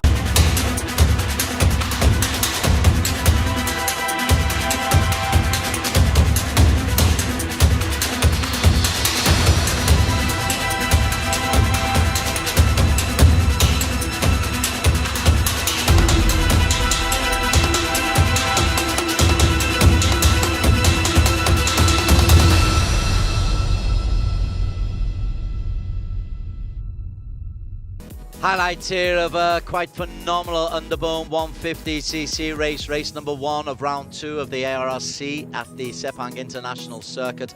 Man on pole was Charles Chazras, a wild card coming from the Honda Uzi racing team. He upset everybody. A wild card's being on pole isn't what you expect. April King Moscada was in a really tight group, but from very early on, Barry Russell, you can just see that this was going to be a particularly congested contest.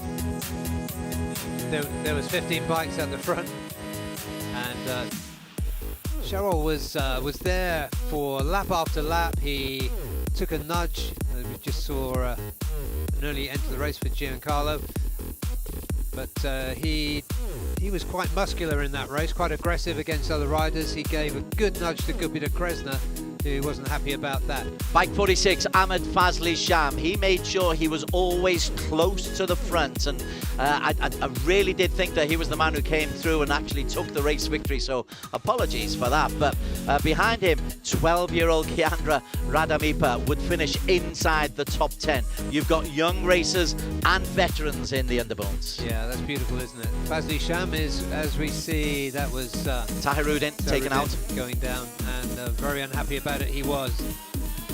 That meant his teammate, though, Ahmed Afif Amran, had a chance to get away. This is where Fazli Sham lost it. A little mistake there, or maybe just being edged out. And then Charles Chazras was taken out, just caught the back end, and he was disappointed. Not he could do with about that. And then into the final lap. Anybody's race, except I didn't call Hafiza Rofa once. And guess who comes and takes the victory? Surprise. After all these years, Des, underbone racing can still confound you. But he appears from nowhere. He's behind the front two. There he is. He comes out from the outside, sprints around, goes around to the front. Hafiza Rofa takes it. Still has a time to put his hand up in the air as well. That's how confident he was as well.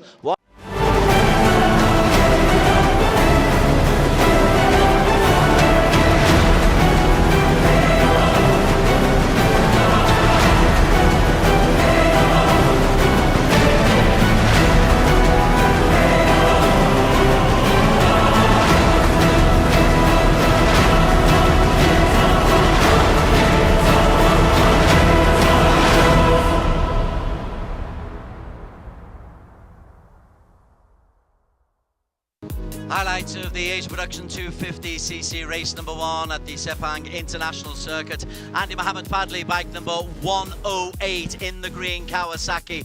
Fastest in qualification, fastest off the line. And Barry Russell alongside me, there's Corkill.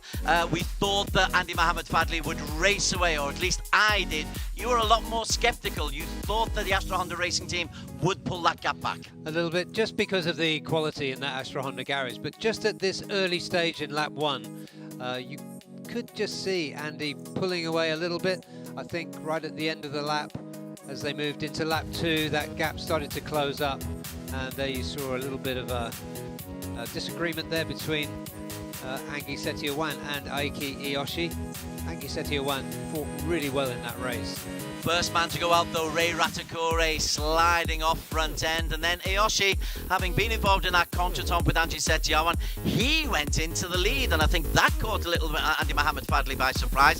And Reza Danica, bike 123, he was right on the tail end of Andy Mohammed Fadli, and suddenly a 1 second lead. It was looking a little bit glum in the Kawasaki garage. Yeah.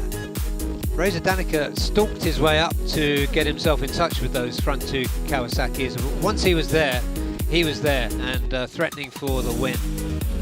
Idlan Hakimi, he just slides out, gets it completely wrong, loses the front end. He would go on and actually finish the race, but that was frustrating for the Idemitsu Bunchu Honda team. Back up to the front, we're on to the final lap here, and this is this is the move that Andy Mohammed Fadli makes to get himself back into the lead. Going up the hill, he's in 3rd place, and then he squeezes his way through back into P2. By the time we're at the end of the long straight, he's got the inside line. Iyoshi is pushed wide by Reza Danica. Andy Mohammed Fadli goes on to take his 2nd win in 3 races. Reza Danica picks up his 3rd podium in 3, and poor old Ayuki Iyoshi has to be content with P3 for his 1st podium of the season.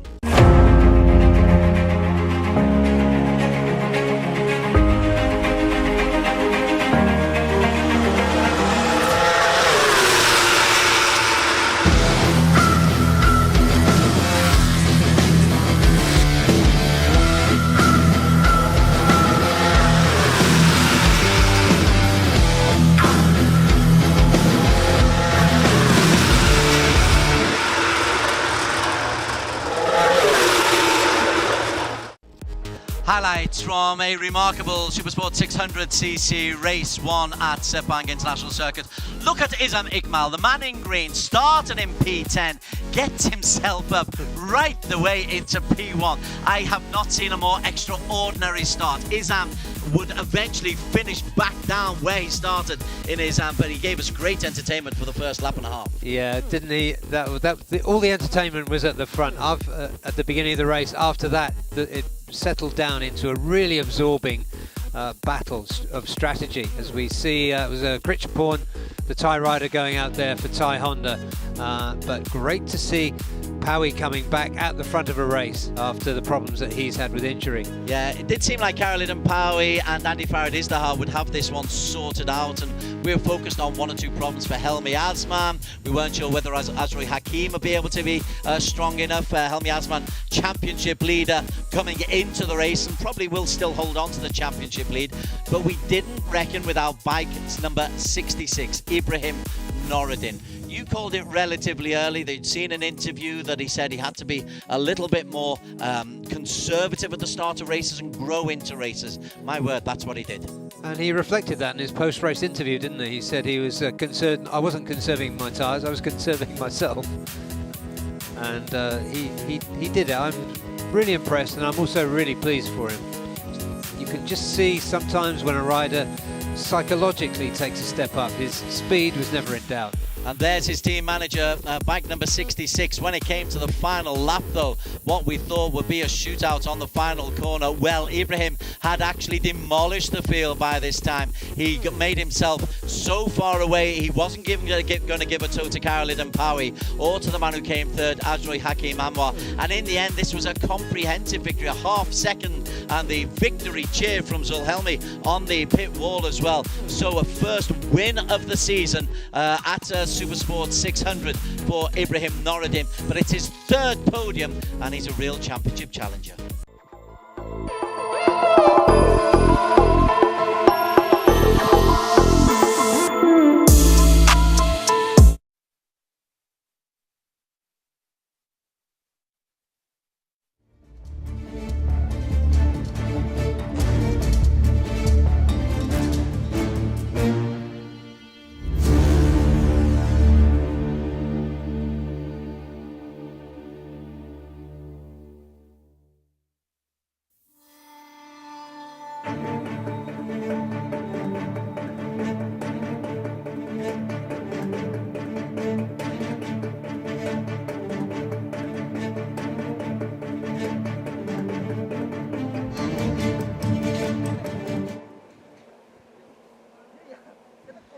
So you're probably wondering what we're doing down here at pit lane during the break time. There's no action out on track, but we do have the pit walk going on for all the fans out here. And while that's happening, we were all thinking that it might be nice to give you a bit of an insight of what's going on in the pit. So let's have a look right now. We're at the Yamaha Paddock, and I would like to get a word with one of the riders, but it seems that we can't get it. But we got Yuki Ito's bike right here. It's a beautiful Yamaha R1. I want to see if I can get a quick word. Let's see. Do you mind if we ask something about the race one? Yeah. All right, so we saw in race one, Yuki had a bizarre crash in the second time, you know. So can you explain to us what exactly happened? Because it looked like he kind of locked up at the front. Maybe one tried to set the motorbike.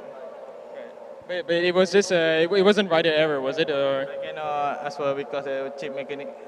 Oh, okay, no worries. All right, thanks so much. So yeah, moving forward, we got Kaz Mcdaniel's bike over here. Kazma, of course, race winner yesterday, an amazing gap that he pulled in last lap.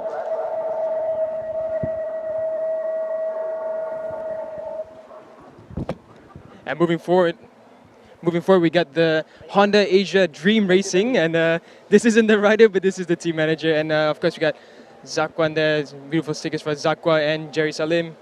So you can see Zakwan there at the back, he's just doing the debrief. He had an unfortunate spill at turn 15 earlier. And of course, Zakwan was very strong all throughout the sessions, but he was unfortunate in the race. It seems like he couldn't get the rhythm that he had earlier. Whether it's a factor of tires or the setup that wasn't right for him. But we definitely hope to see Zakwan stronger again. Do you mind if you have a quick word and ask about Zakwan's race yesterday? Can we have a quick word about Zakwan's race yesterday? Like, just want to ask, like, we saw Zakwan so strong all throughout the weekend, but it seemed that he couldn't get the pace that he had. So what really happened there? Was it tires or something? During race 1, yesterday, he got a struggle on the front suspension side. So yesterday we have a big change for this morning. And you can see he tried to mash this morning warm up and a small crash. But we find a good point. So we believe that for race 2 he will be coming stronger. Yeah, we're really looking forward to seeing Zakwan back at the front. And there we have Zakwan himself. So all the fans out here at the pit lane, they get to meet Zakwan and take a picture of him himself. Zakwan, do you mind if we have a quick few words? What do you? So it was an unfortunate race 1, but you look good and you are always looking forward. So what do you hope that you can improve for race 2? I feel in the race we are opposite. I struggle a lot with the bike, and mostly I was fighting with bike. And I try to keep with the front group, but feel difficult. I always feel like a limit with bike. But I hope this race we can fight in the front group. Mostly, when I warm up, have a positive side, but I crash. Fortunately crash. But it's okay. Just I think my feeling is coming good, and hopefully in the race we can come back. Looking forward to the Zakwan. Good luck and enjoy the moment with the fans. So moving forward from the Honda Asia Dream Racing paddock, you see all the sea of fans coming to take photos with the legend himself, Zakwan Zaidi. And further down, we're just trying to make our way through the sea of fans. We have, of course, the Access Plus Racing Ducati paddock. TJ Alberto's bike parked up beautifully. Now, of course, these are the wet tires that we have from Dunlop. But look at the beauty of the Panigale V4R machine. It is an absolute beauty. And if you come here and hear the bike in person, I will tell you one thing, the sound of it is absolutely monstrous. And the bike itself is a monster. And there we got TJ coming out as well. TJ, of course, looking good, and he's looking confident. And let's see if we can get a few words. TJ, do you mind if we have a quick chat? So yeah, yeah, nice to meet you too, TJ. We are, yes, we are, yeah. Hi, Mom. So TJ, your pace looks really good, but there were some issues, I think, getting the bike out a few times. But your pace is looking good. Well, how do you feel in Sepang right now? It's just good to be back here racing. Last time out in Thailand, I wasn't able to finish the first race. I broke my collarbone. So yesterday was really happy to finish the first race and get some points on the board. We're looking forward to race 2. We have some ideas, so hopefully we can get further up the field. Yeah, that's another thing I wanted to ask, because your collarbone incident wasn't too long ago. How's the pain setting in? Now it's not so bad. Yeah, not so bad on track. It's more difficult at home. All right, cool. Thanks so much, TJ. And we're going to move forward from, of course, the beautiful Ducati machine and having one last look at it. You can see the winglets as well. It's one of the engineering feats of the Ducati. And coming along, we have the Yamaha Thailand paddocks. Of course, we have Apiwat Wangtananon, Anupap Sarmwan, and Ratapong Willarot. And you can see the Yamahas, they don't differ too much, but there are certain differences on the fairings of the Yamaha racing team Thailand. You can see at the side, there's quite a difference in the style of the fairing, and it's something that I took note, but could never get the answer why. I would love to find out sooner or later. But you can see you got the pink styling on the rear tire of Anupap's bike. That's a soft rear tire. The front is the medium. And moving forward, we have, of course, one of the star riders of the show. We have Haruki Noguchi's bike parked up, but I can't seem to find Haruki. But Haruki was, of course, a real big surprise running up in the front. And now we're just looking along the pit lane, the pit walk. You can see a lot of the fans taking photos with their favorite riders. And here we're looking at the EEST NJT Racing Garage.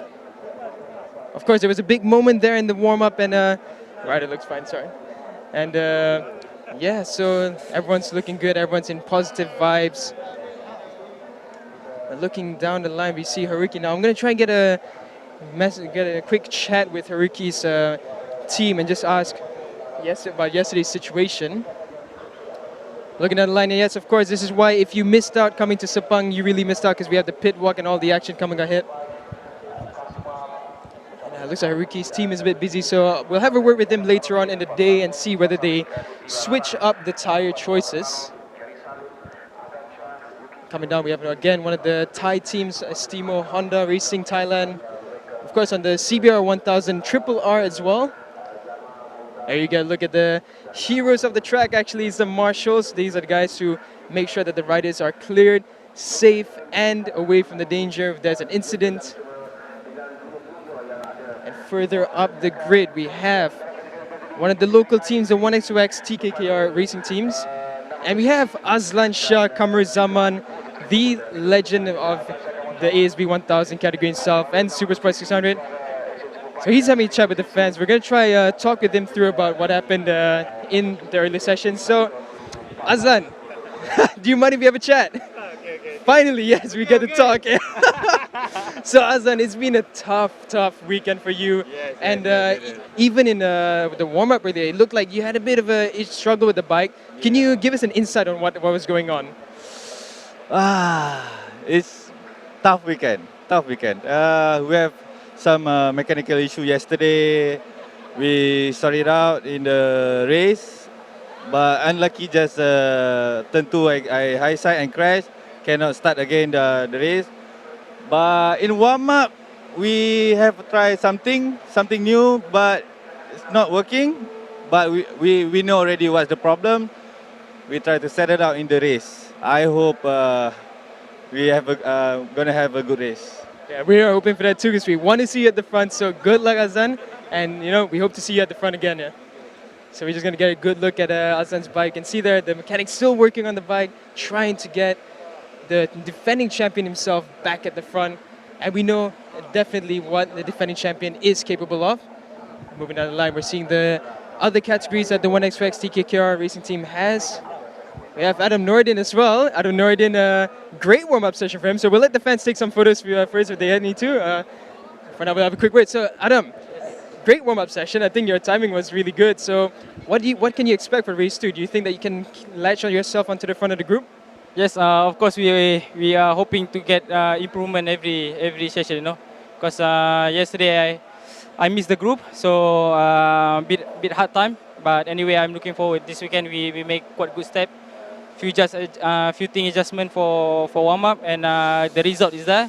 We just need to concentrate for the race, and the main is to be on the first group. And let's see, 5 laps to go, we can decide which place we can go. And one more question, like a lot of the riders were struggling with the tire options that they used. So are you going to change tire compound, or are you going to stick with what you had before? At the moment, I'm still confusing. Even in the warm up, I still trying the tire. So at the moment we are like 50-50, but now we will try the tire that I choose. Is gonna be a little bit risk, but anyway, we need to try. Nothing to lose for me. Thank you so much, Adam, and good luck. And further down the line, we have as well the 600cc and the Super Sport 600 and the AP 250 category riders. We have Izam Iqmal, who had a bit of a spill in warm-up. We have Akid Aziz. So Akid Aziz, of course, from the AP 250 category. One of the very talented riders, previously a champion as well, Akid Aziz, and of course Ray Ratukori. Let's not forget him. He's still on the Yamaha RT5. We have Muhammad Muzakir coming down the line. We're looking at the underbone. Wahyu Aji is over here. So there you go. Good, nice wave from Wahyu. So a lot of action to come up ahead. We have Wahyu's bike over here and Hafiza Rofa. The one bike that we're not seeing is Ahmad Fazi Sham's bike. Missing out of the paddock at the moment. There we have it.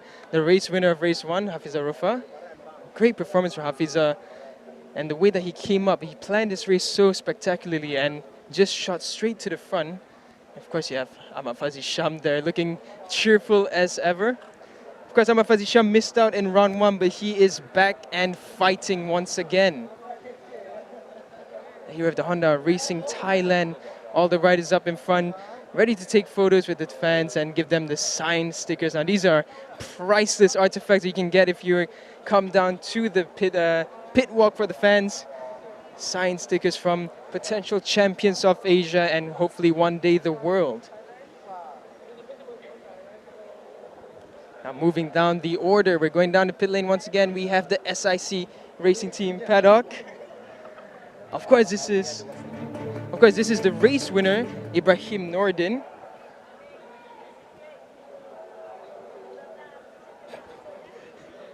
Ibrahim Nordin, of course, the race winner in the Super Sport 600 category for race 1. And Ibrahim is now having an interview with one of our own, Nasha. So there, Ibrahim, could you give us a wave? Sorry, Nasha. Okay, Ibrahim, once again, I've already said this to you, but a great race in race 1. Warm-up looking very strong as well. So what can we expect? And I had this conversation with Adam just now, your brother, on tires, because he's going to go for a gamble in race 2. Are you going to do the same? Are you going to change the compound, or are you going to stick with what you know? Oh, for me, actually, warm-up is just like we try another setting and we try another plan for the race at the 2 p.m. And for the race, yeah, of course, we have a plan. We have a different plan. I'm not going to use the plan before, you know.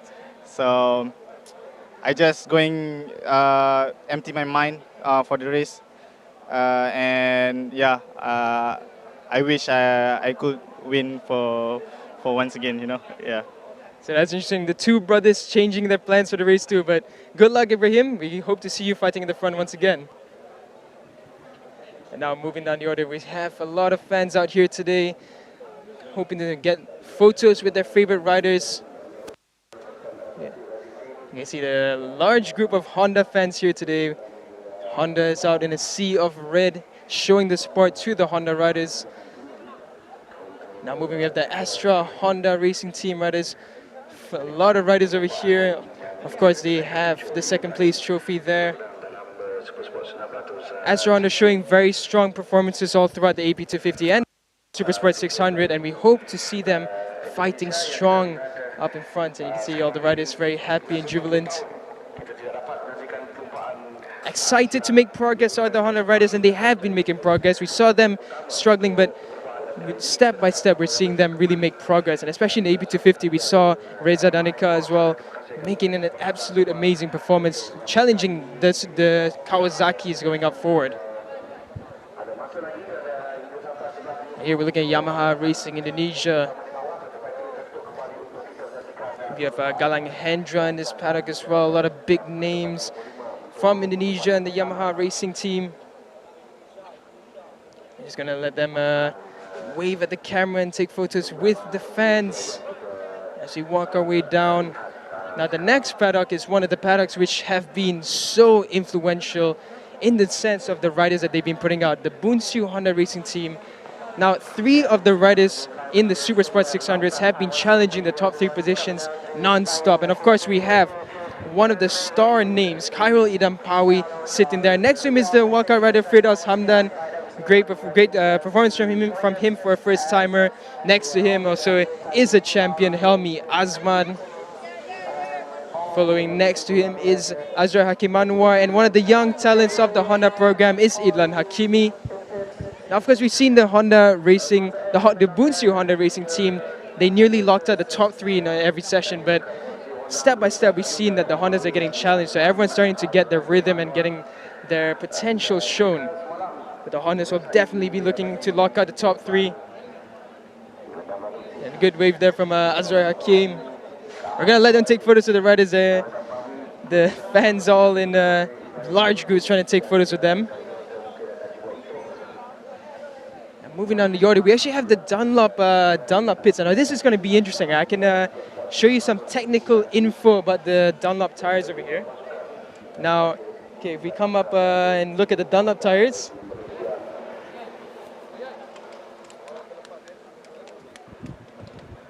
So we're going to have a quick look at the Dunlop tires now. We're just waiting to get the imagery. Now this is of course the ASB 1000 tire. Now you can see here, this is what we take note of always when we look at the grid. This is the soft compound. The pink is a soft compound. The clear one, the one that doesn't have any coloring on the tire wall, that's the mediums. And the ones with the white color, now that is the hard compound. Now, it was interesting because as I mentioned earlier with the riders, they aren't too sure about the tire choices, so they're going to change it up. And now this is the medium compound over here, just now that you saw, the one without any marking. And down here we have the wet tires. Now, I do believe, let's see the size, this should be the 600cc tires.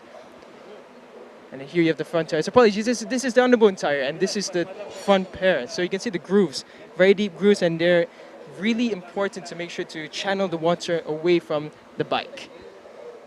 So that is some info of the Dunlop tires that we have as options. And moving down, we have also the Victor Racing team. Great to see Victor Racing back again in the Asia Racing Championship. And we have Ahmad Daniel Haikal here. He's here for round 2.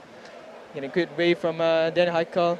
And actually, I want to have a quick word with Daniel, just see what we can talk about. So, Daniel, it's been quite a challenging week for you. You haven't been able to match your previous best time, but you've been there. So, how do you feel coming into race 2?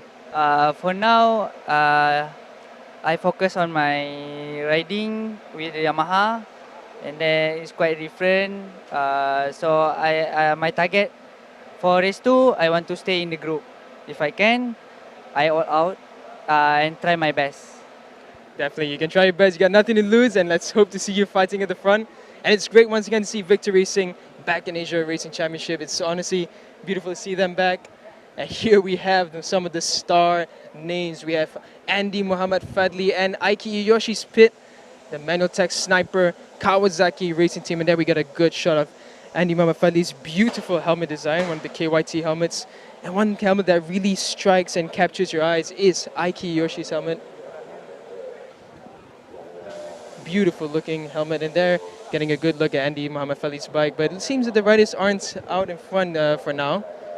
I think perhaps they're having some team chats behind, strategizing for the race coming up ahead as well, because they have the Hondas challenging them, so it's going to be not the smooth and easy race that they expected to. Following up again, we have the Idemitsu Honda Racing India Paddock. So a very fresh team in this championship, and honestly great efforts from the riders. They've been trying to keep up, and we saw that the pair of the riders, they were trying to follow some of the faster ones in the category, and they were able to do some decent times and improve step by step. Of course, the Honda Racing India team is using the CBR 250RR, a very well-proved machinery in the AP250 category. And falling down, we have some of the underbone and the 250 paddock. We have the H Putra 969 Elephant Racing team.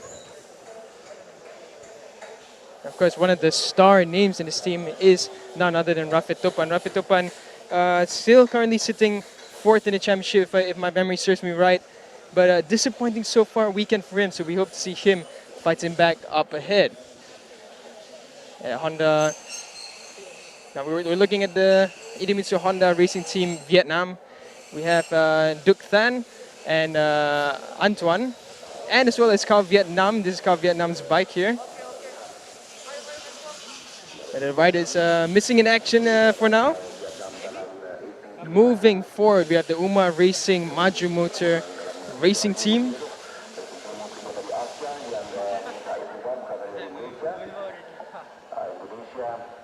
Now the Uma Racing, of course, this is Nazrul Izzat, one of the local riders, a very strong contender on the Yamaha YZF 150, Y15, apologies.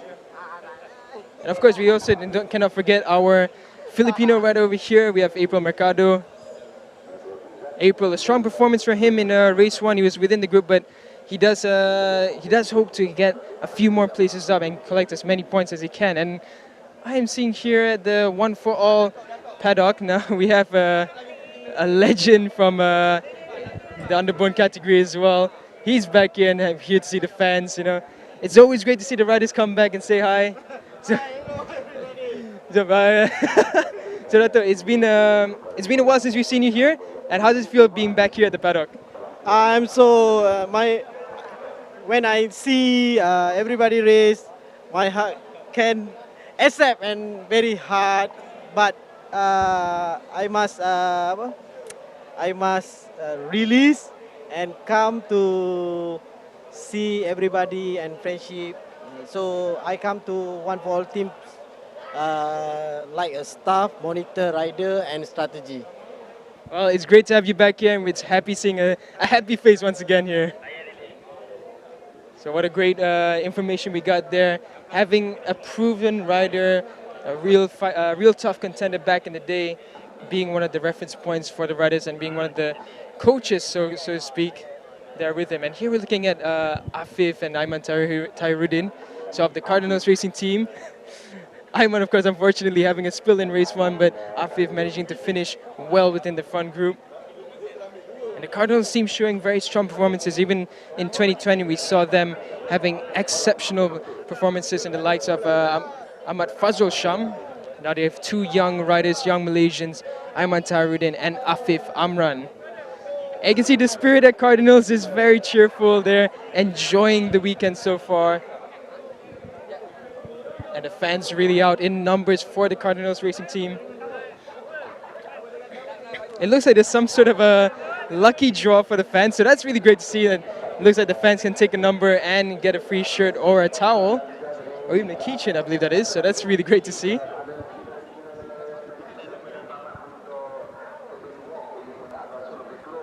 Now walking down further, we're nearly at the end of the pit walk now, and we have the GRT racing team and the likes of Izzat Zaidi as well over here.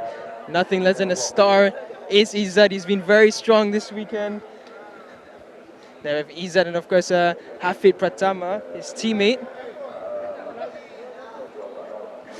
So Izzat, he's going to the back there, but we're going to get a good look at Izzat's bike. Very nice color. It's the mixture of the blue and it fades into black as well with the red striking lines all the way into the back part of the bike. Now these are of course Underbone 150 bikes. We saw the tires as well just now. So they're using the nearly identical to the to the Moto3 tires. Yeah, we're looking at the Forsim Team Philippines using the Yamaha bikes. And all the riders in numbers, waiting for the fans out here. And here we're looking at the SCK racing team. Now, of course, if you've seen this bike, you've seen it on TV. It's a 212. That is the youngest rider on the paddock, 12 years old. Keep a lookout for him. He is going to be a future star. He finished well within the front group, collected some amazing points, and it's great to see young riders come up through the ranks. Now coming further down, we have the wildcard rider from the Honda UZ racing team, Sharo Shazras, number 61. Shazras, of course, looking still very happy, even though it was an unfortunate spill for him. He was fighting non-stop in the top 5. He was always at the front of the group, and we expect to see big things from him. And once again, we're looking at a very well-recognized name. It's Ahmad Fazrul Sham from the Yamaha Gen Blue AHM Motorsports. Let's see if we can get a quick word. So, Fazrul, we've seen a really strong performance, but at the same time, it's not been the easiest ride for you this weekend. How do you feel going into race 2? Okay, race malam memang agak susah sikit daripada yang sebelum ni. Saya rasa semalam agak pace dia agak laju sebab semua orang nak leading. Jadi saya rasa second race ni lagi susah. Jadi kami akan cuba lagi baik daripada semalam. Thank you so much, and we hope to see you at the front again. You know? So we saw of course the 2 brothers over here. We have Ahmad Fazrul Sham and Ahmad Fazi Sham, strong contenders for the races always. They're very, very talented and very much legends in this category. And here we're looking at the TBS Racing Team Paddock. Now this is the One Make Asia Championship for the TBS. This is their first, their inaugural season, and you know we're getting a good look at the TBS machinery. Now the TBS bikes, as we've mentioned non-stop, it's been something of an engineering feat. You know, they have the carbon fiber fairing, the nose subframe, I believe it is, and then it really has reduced the weight by 30 kilos. Now 30 kilos is not a small amount to decrease from a bike. That's a huge decrease, and it's 30% lighter as well. So we're going to end the pit walk tour now, and it's been great to see all the riders out in numbers as well as the fans, and we'll catch you guys later for the races in the afternoon. Catch you guys later.